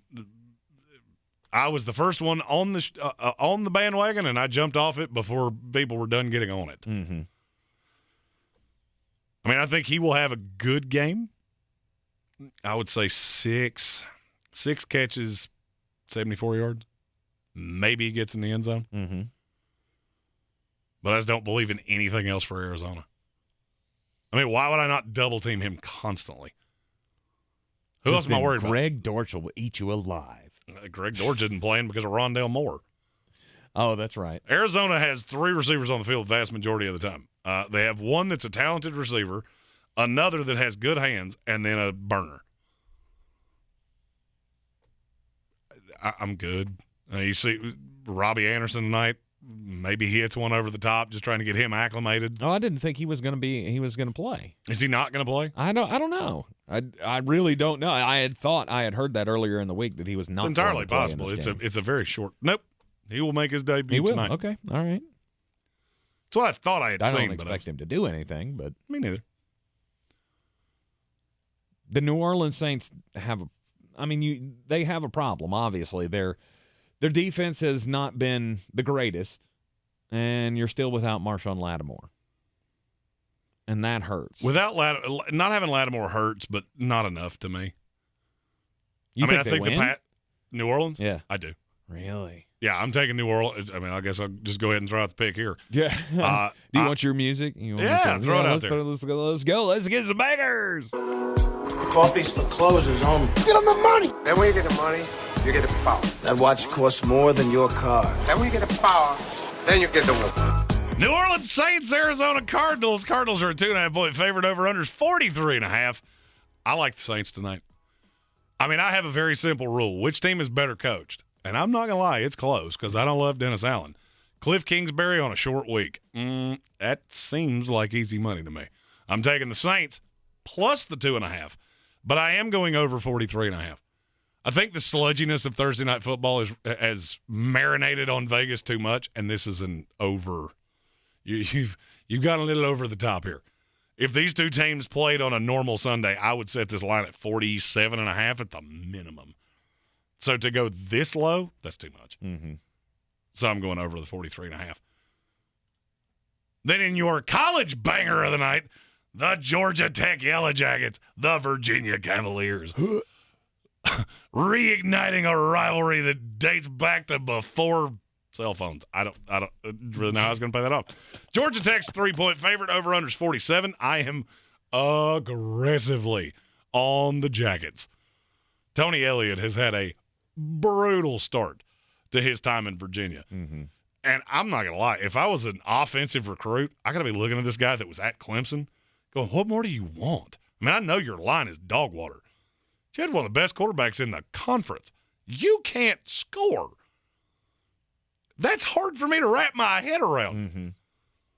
Plus, you're riding the wave of the fired coach bump for Georgia Tech. Watch this team make a bowl. Because football's drunk. Well, I mean, I think Brennan Armstrong has like half a second to throw. That's not going to be good for anybody. That line is god awful. It's horrid. Okay. I'm well aware of that. Turnstiles. I mean, I get all that. Of them. You haven't played exactly the most daunting schedule, and you're averaging 225 through the air a week. Mm-hmm. That's pathetic. Yeah. Okay, there you go. Take those wagers over to BetUs.com. Use the promo code SPORTSOCRACY and get a 125% deposit bonus on whatever you put in, up to $2,500. I'm on Arizona tonight. I think Arizona, with DeAndre Hopkins coming back, they're at home. They win this game. And I don't know what to think about the Saints. Hey, wasn't the most organized show you've ever seen? But that's a show, boys and girls. That's right. We will be back with you tomorrow at 3 right here in the Ingles Studio on ESPN Asheville, where it will be a Football Friday. All the bangers, all the picks coming your way tomorrow. This is your Exergen Temporal Scanner weather forecast on ESPN Asheville. Clear skies, cool numbers again in the valley tonight, down to 30 degrees. Records in the 20s for Asheville at the airport early Friday morning, so thankfully we're not that cold. And a big uphill climb to the temperature forecast into the weekend and early next week. We're talking sunshine Friday, high 65, close to 70 for Saturday and Sunday, and even some mid-70s by Monday next week. I'm meteorologist Scott Larimore. That's the latest Weather Channel forecast. This is your time saver traffic on the new ESPN Asheville. Traffic stop and go 240 westbound between Tunnel Road and Montford Avenue, 26 westbound slowing west of Hendersonville Road to the Blue Ridge Parkway, 26 eastbound light delays between the Blue Ridge Parkway and Airport Road, 40 westbound very busy between Charlotte Highway and Hendersonville Road, 40 westbound again slow between the Smoky Park Highway and George's Branch Road. Sweeten Creek Road southbound approaching Mills Gap Road is slow. Hendersonville Road southbound slow between Biltmore Forest and Overlook Road. Hendersonville Road northbound slow between the Arden area and Long Shoals Road. Near Avery Creek, Boulevard Road north and southbound between Long Shoals Road and the Blue Ridge Parkway. Heavy delays both directions. Smoky Park Highway northbound approaching Sand Hill Road is slow. Merriman Avenue north and southbound near Edgewood Road delays. I'm Lindenfield with your Time Saver traffic. This report is sponsored by Mattress Warehouse of Asheville. By Warehouse Direct at